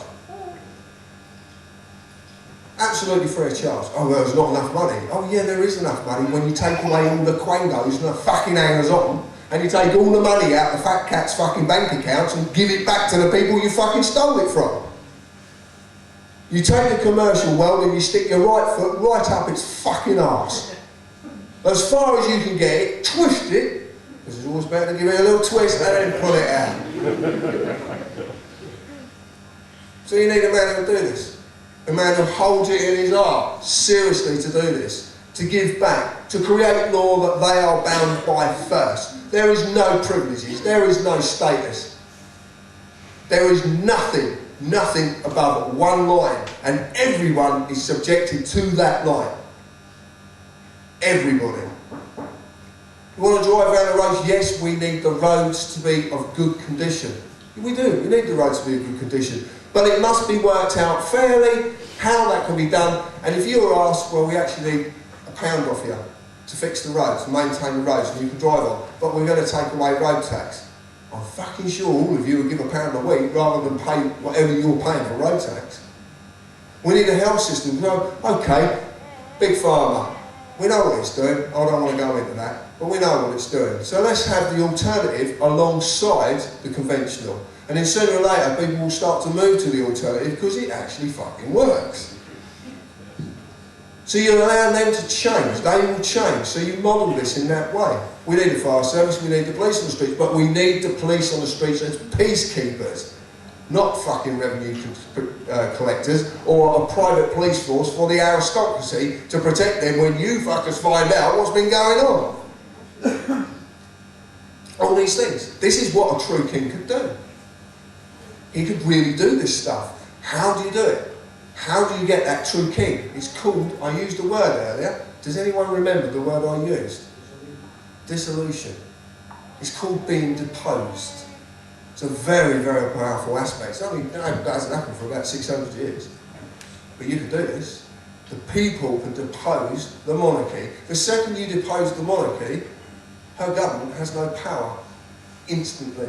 Her police force has no power instantly because their point of power has been removed. And if you replace it with your own king, then a new point of power makes them do what they fucking should be doing right now. It's that simple. It's really simple. Such a simple thing to do. How do you do it? How do you do it? What do you hold in your grasp that you can use by not doing anything? You're a consumer. And if you don't consume, they fall by the wayside. You could choose any corporation out there worldwide, and if the people of this world en masse went, fuck you, we're not buying your products, Mr. Coca-Cola would not be Mr. Coca-Cola anymore. Mr. Panasonic wouldn't be Mr. Panasonic anymore. None of that would exist. And you could do this. And all of a sudden, you're creating mass problems for the governments because all of a sudden they've got a lot of people hitting the streets that haven't got jobs. They've got to do something about that. Because they haven't got a duty of care. They've got to do something about it.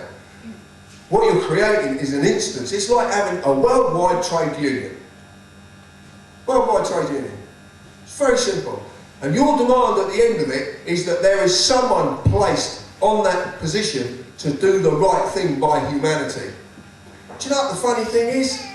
Christians have been talking about this for 2,000 years. Slightly differently. All the religions talk about it. What is the myth and legend talk about it? The Arthur. What's the Arthur story? He's going to come back and save his people. Do you know one of the most powerful aspects of the Arthur story is a king married a servant. He destroyed class division. It's never talked about. All everybody talks about is pulling a sword out of a stone and all the other bollocks and Merlin and fucking mystical and magical stuff. The real essence of it, he married a servant. He destroyed class division. Because you have to destroy class division for this to work. It's an idea. That's all I'm giving you. One idea. But in a few months' time, I'm going to give you a date. There'll be a date. That's all you're going to get is a date. And what I want you to do on that date, if you don't do a job that is very important, i.e. nurse or something like that, it has to be done. You don't do a job, I want you to not go to work. I want you to seize this fucking place up. And I mean seize it. So they get a message in London. They get a very simple message. We will not tolerate this anymore.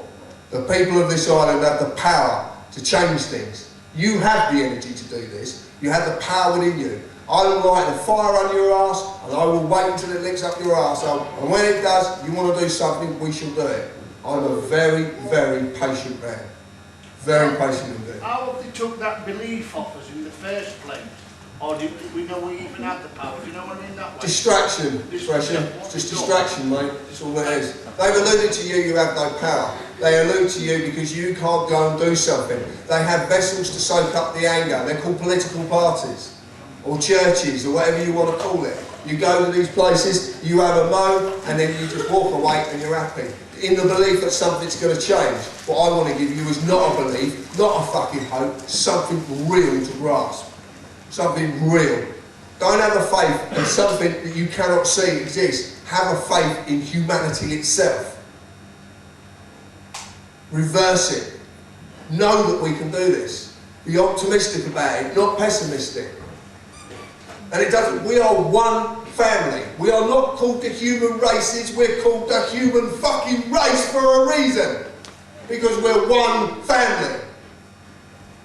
And that whole family across the world can create a change that would go down in fucking history, and then history can be eradicated. So our children can never suffer the shit that we've gone through. Because if they don't know it exists, it will never happen again. Ever. At the end of the day, it's just an idea. From a man who's a bit gobby. And was a resident of the psychiatric hospital. And on that note, I'm shutting up. What's the date?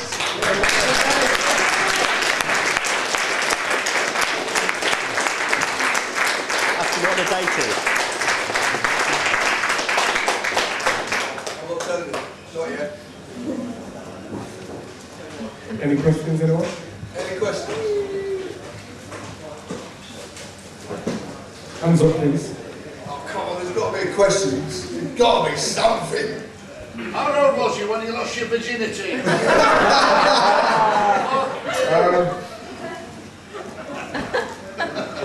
I thought that's a pretty young age. Yeah, 13 or 14. Yeah. Yeah. And her parents were driving the witches. That didn't go down fucking well. It didn't go down well, I promise you. I got in a lot of trouble. That's a good point. You've got to decide. You've got to find them. That would be very dangerous if I was in that position. I've got another question.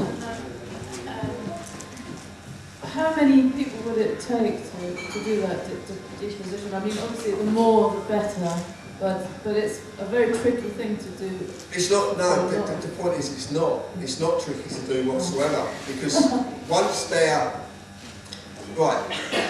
If you look at this logically, when Mr. MP sits at his table, then his food is there and everything. All that stuff is delivered by us. Everything that he needs for his life to work is delivered or done by us. We are the unwanted necessity. They don't clean their own fucking toilets. They don't do none of that. We do it. We do all this stuff for them. So we stop doing this stuff. We literally stop doing it. We just say, no, do it yourself. And it's going to get to a stage where if you do this properly, and it works out the way that I can see it could work out, you would cause this change in literally days. Because they can't suffer the effects of, we've got a very, I'm suggesting something that is incredibly dangerous. Incredibly dangerous. If this goes the wrong way, we could end up with carnage. There could be bloodshed everywhere. If people take it into, and they'll do that to try and provoke you into doing it. That's what they do. That's why they create these tin pot riots, and then you're meant to join in. That's the whole objective, so they can come down in with you with even more force. That's why now there's, in London, I was recently, funny enough, we were down there, and I recently got an email, they're now wardens dressed in green. What the wardens do, they walk around, if they see you doing something wrong, they phone the police. They're getting kids to snitch on you. I don't know if you know about this at schools. You know, when they ask the kids questions about their parents. And we just recently, my son just done a project, and that was fucking nosy. That project, that was incredibly nosy. Yeah, they really wanted. It was citizenship.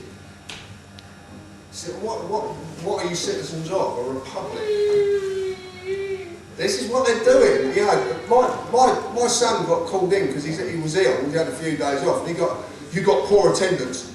Your parents cannot ring the school now. They must get a doctor's certificate. I'm going up to school next week. I said, don't you fucking dare talk to my son like that, because I'm responsible for him going to school, not him. So if you've got a beef about his attendance, you fucking see me. I won't say it like that, it's very polite. But that's what I'm showing you how I feel about it. To a point, yeah, I can raise. But majority of people seem to enjoy being a slave, though, you know what I mean? So I absolutely agree with you. So what you've got to do is wait for it to knock on their door. And it's coming. There's people with wallets that seem to go on the street, they don't seem to look at any of the big people. You know? The thing is, what happens when bedroom tax comes in? See, the thing is, what people look at, and this is what I find most fascinating, they look at everything that's going on and go, oh, no, that's terrible, it's terrible. No, actually, it's really good. The reason it's really good is because the more that happens, the more they'll wake up. And the more that wake up, the more who are ready to do something about it. I wish they'll fucking hurry up. Oh, come on. Yeah, I know. I live with that. I've had so much impatience across my life, through my life, but I found patience now. I found it. When I really needed it, I've got it, and I'm willing to wait. I reckon, I give it a year. Right? I've got this sort of friend that I know that was in the police force. Well, he's not a friend anymore, but... That doesn't surprise me. But basically, he told me a few weeks ago before I fell out with him, a couple of days ago, he's in touch with somebody from the Police Federation, and they've actually told him that the police are actually training up already because they're predicting the riots. Yeah, they are. Because of this. Because of what's been... I will tell you the most funniest thing, right? I'm going to tell you something. Take from this what you will, alright? Just take from it what you will. You've heard about how they demonise things. Do you know, the classic example is cannabis, it's demonised. It's the age old, this is good and the demon's bad. Right? So they demonise things. Has anyone watched the new Star Trek film trailer? Yeah. Have you? You like it? I used to like Star Trek. And it's called Into Darkness, isn't it? Very specific title, Into Darkness. And it's, in the plot is there's this big bad villain who takes down Starfleet from within, and then he ends up ruling the world. And guess what his name is? John Harrison.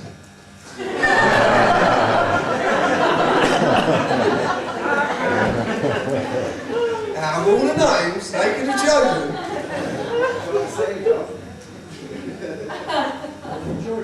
Eh?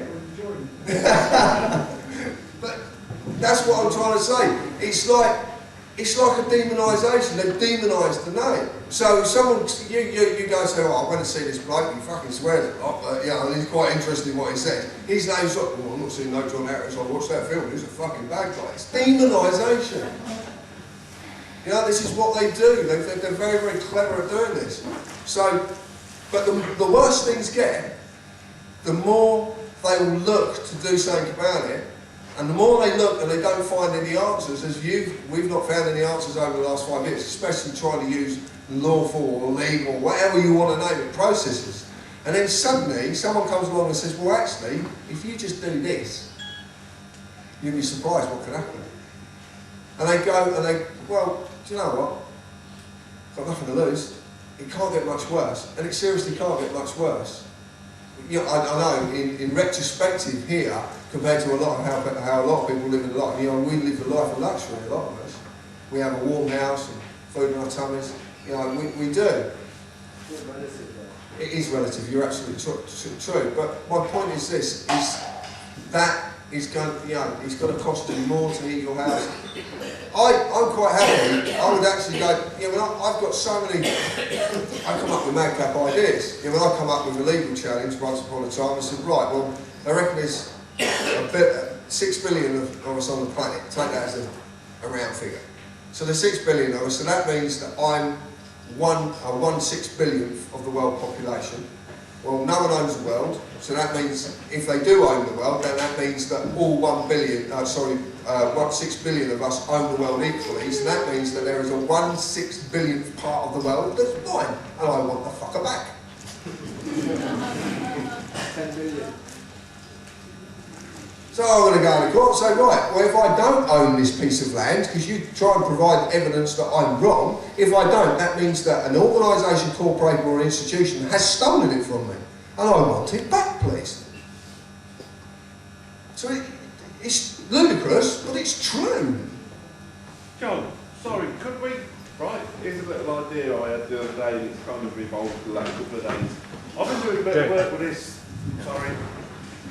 I've been doing a bit of work with the word dissolution in other things, and it's meant wonderful things to certain people and more meaningful things to me. Now, people, if I'm writing to an official body under a dissolution, they basically have to campaign or protest against the dissolution to an address that I give. Now, that's just on one subject, but what I did play around with a bit of idea with a couple of months ago was role-playing, basically, kings and queens around the table, where basically we all, as a small community or a bigger one, we meet and form our own relative king and queenships over our families, and then basically you've got succession of kids, which are princes and princesses. But is there any way we could put a claim into somebody or some person, as individuals and bigger groups, to basically claim our royalty, because we're all crowned at birth, etc., etc., etc. Yeah. But then all meet as individuals, but then form a bigger network. I see what you mean. The unfortunate thing is that most of the processes that I talked about, and what I see is just another form of segregation. And it's what I'm trying to get around is this segregation.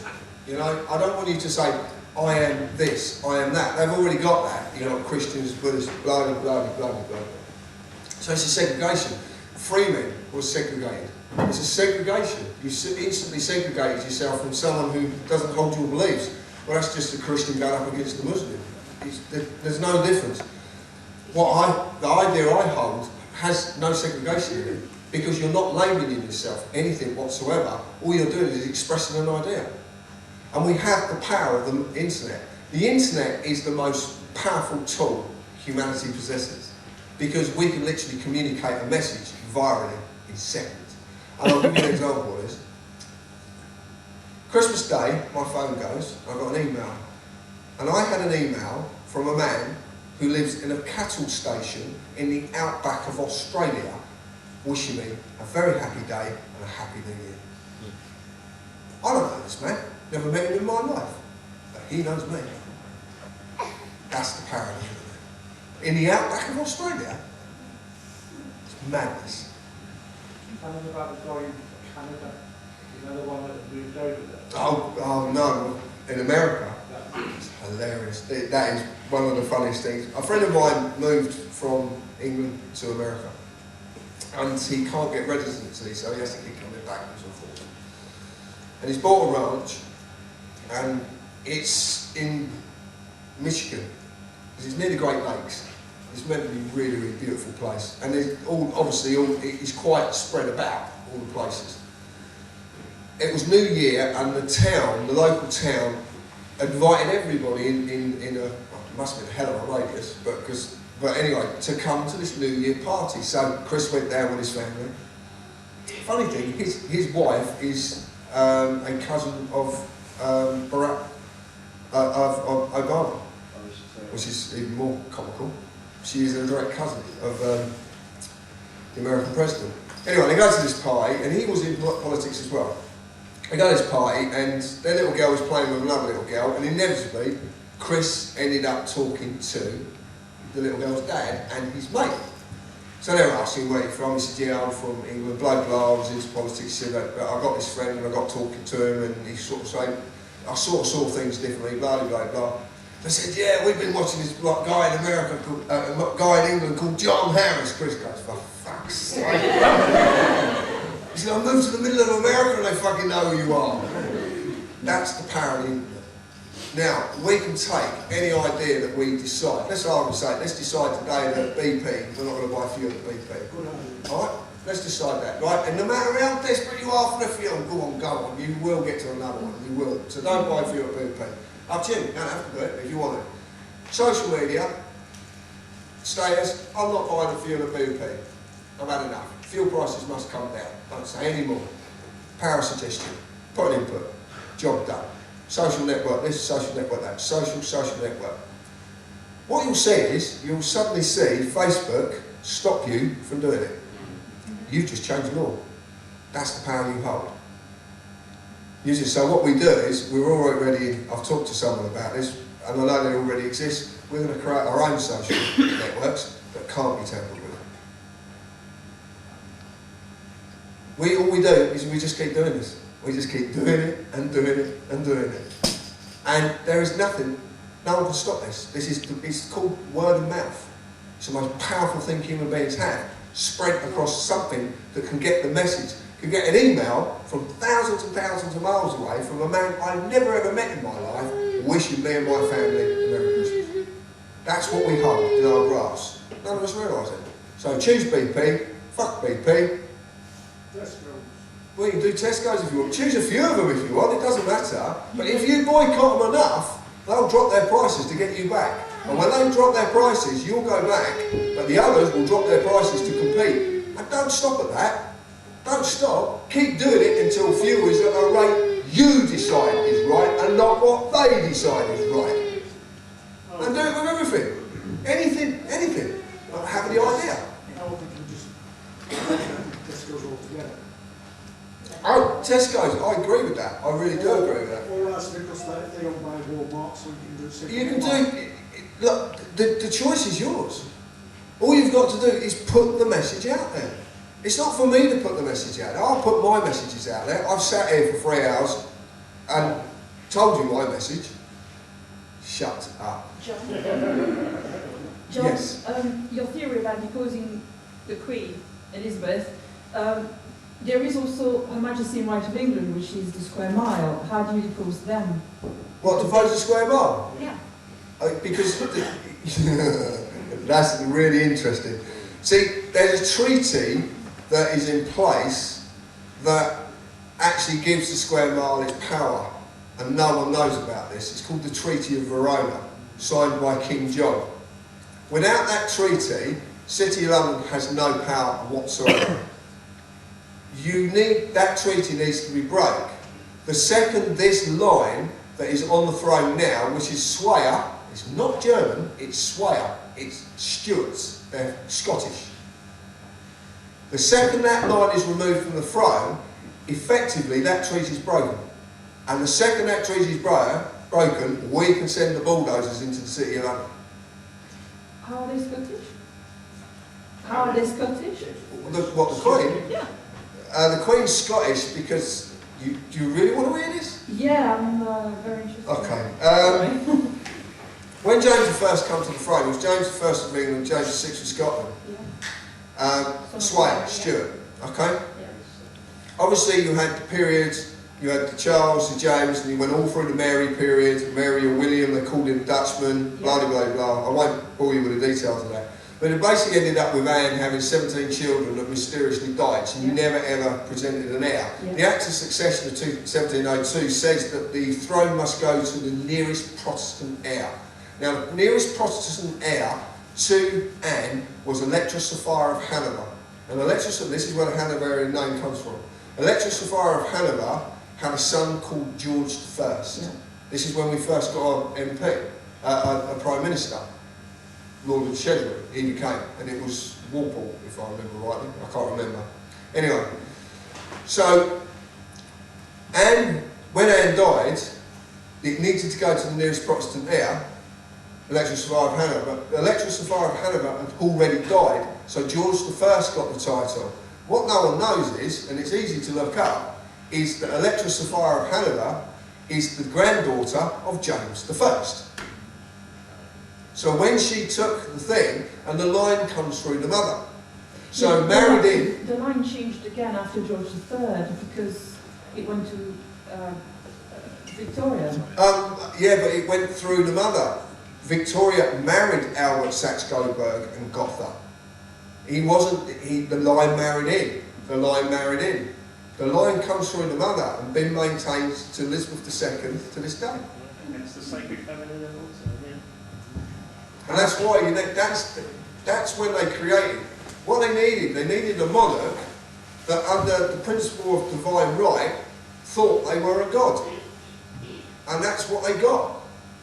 And all they needed to do was castrate them enough not to be able to make or break treaties, because the city has no power without the Treaty of Verona. If you wanted to really do this legally, then you need a Plantagenet. You need a direct descendant of John to do this properly, or a direct descendant of Innocent III. They're the only two who could actually really officially undo this treaty. We've just dug one up, haven't we? Yeah, Richard III.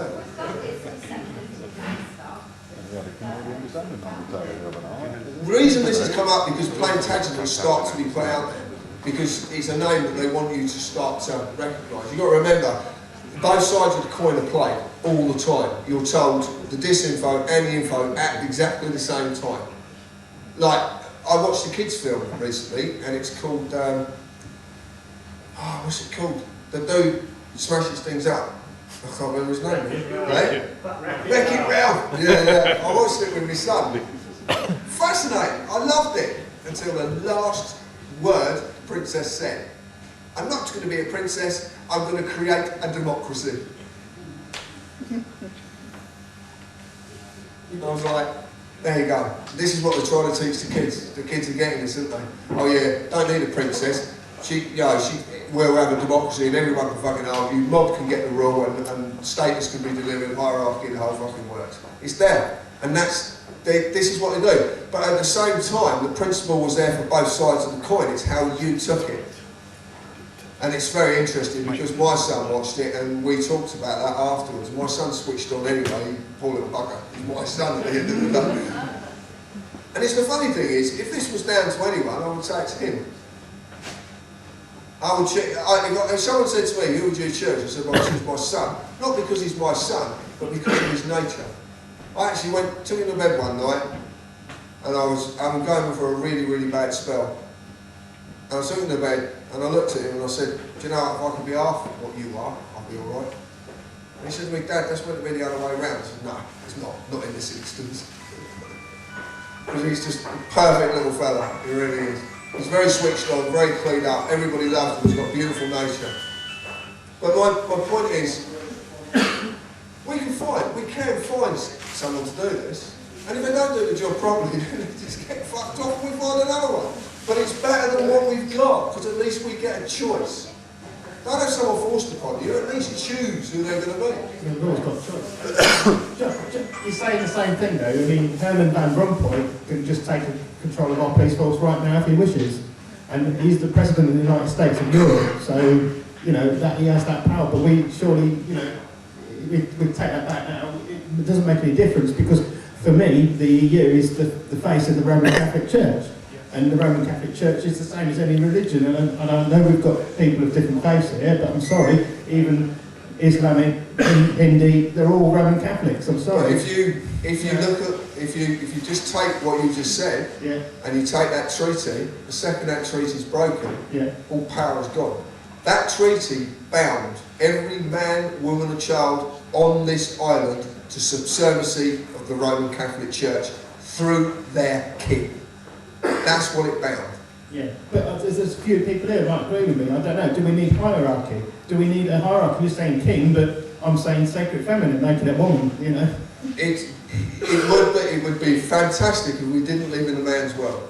But we live in a man's world, and you need someone who has incredibly strong character and the strength to see this out, because inevitably they will become one of the most hated men on this planet.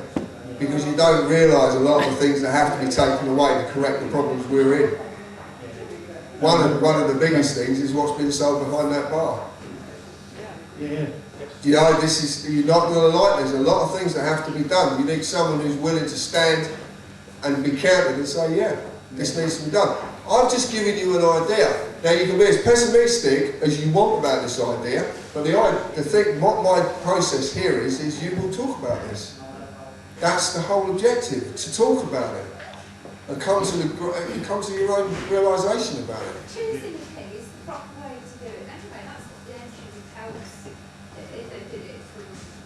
Someone said to me, you're absolutely right. Someone said to me outside, it's very, very interesting. There was a king once said, the king doesn't make the law makes the king. And it's absolutely true. The people of this island have the power to do this. I'm talking about something that I could possibly, years and years ago, I'd have been put in the town and had fucking head chopped off for this. Deposing a queen, deposing the royalty, treason, I hear everybody, you know. Sedition, well it happens that most of the treason laws were removed in 1998 under section 36.3 of the Crime and Disorder Act, and the law of sedition was removed about 4 years ago, so they're pretty much fucked. They can't do anything to me, I can say what I want.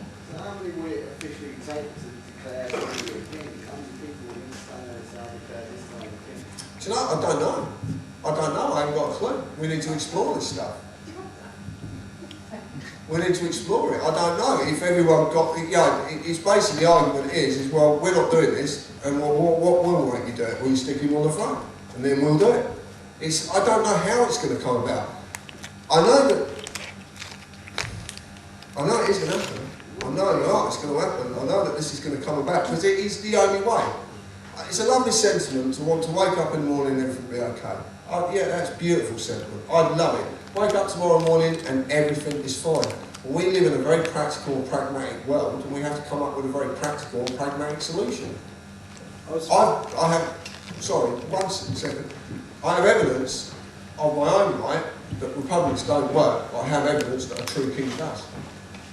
I've done that myself, just as an experiment. You've not seen that experiment, and whether you believe me or not is immaterial, it doesn't matter. I'm just giving you an idea. There's a lot of other ideas out there, there's a lot of people who come and do exactly what I'm doing, but I've listened to some of their ideas and gone, well, no, it doesn't make things any better. I'm looking for something to make things better for everyone, not just a core part or a select few. If you change the governance of this country, then that immediately changes 53 others. Not in a fortnight, then and there, on the spot. It changes. That's why this island is so powerful. But you can't do that if that controlling element is controlled by someone who have a little simple law that can't be undone because they've legally castrated the one who can undo it. Well, not really. I mean, if we Prime Minister at the end of the day, a pair of balls, if you just go around and arrest about 3,000 people, stop them. Like being Louis, Rothschild, Queen, the rest of them. But the Prime Minister is part of the very same club. He is a member of the club. So he's not going to do that. Otherwise, you're not going to get one coming up. The Prime Minister will set the doors. they're not going to allow it. They're not going to do it because what they require for their lives, they have agreed to do what they do for their privileges. And it's the same system. Absolutely. What you need is someone who doesn't want the privileges, who wants to see everybody sorted out before he's the last one. He's a servant. People don't serve him, he serves them. That's what I'm talking about. I'm just giving you an idea. Seriously. I can already, you bounce this idea about. I'm a patient man. I've got to wait. I was thinking about patents, and you know how Nikola Tesla invented stuff like free electricity, and I was wondering how we could overcome patents, so that maybe we could use something like your website. Like people. Choose a fucking king, then you can own those patents. Yeah, and then we can sort of change If you choose a king, you can have free electricity in houses, clean running water for most of the known world. You can have free electricity, you can have clean, good food that's not been fucked about with. All of this can be done, but you need that power source to kill the commercial monster. Without killing that commercial monster, your free energy, my son, will just stay exactly where it is. We need to make our own energy with like generators, so then when we don't pay our electricity bills because we don't need their electricity. We need to make our own fuel, so we don't need to buy our fuel off BP. But we haven't got the time to do that. We haven't got the time to do that. So what we need to do is create a situation where everyone will get that anyway.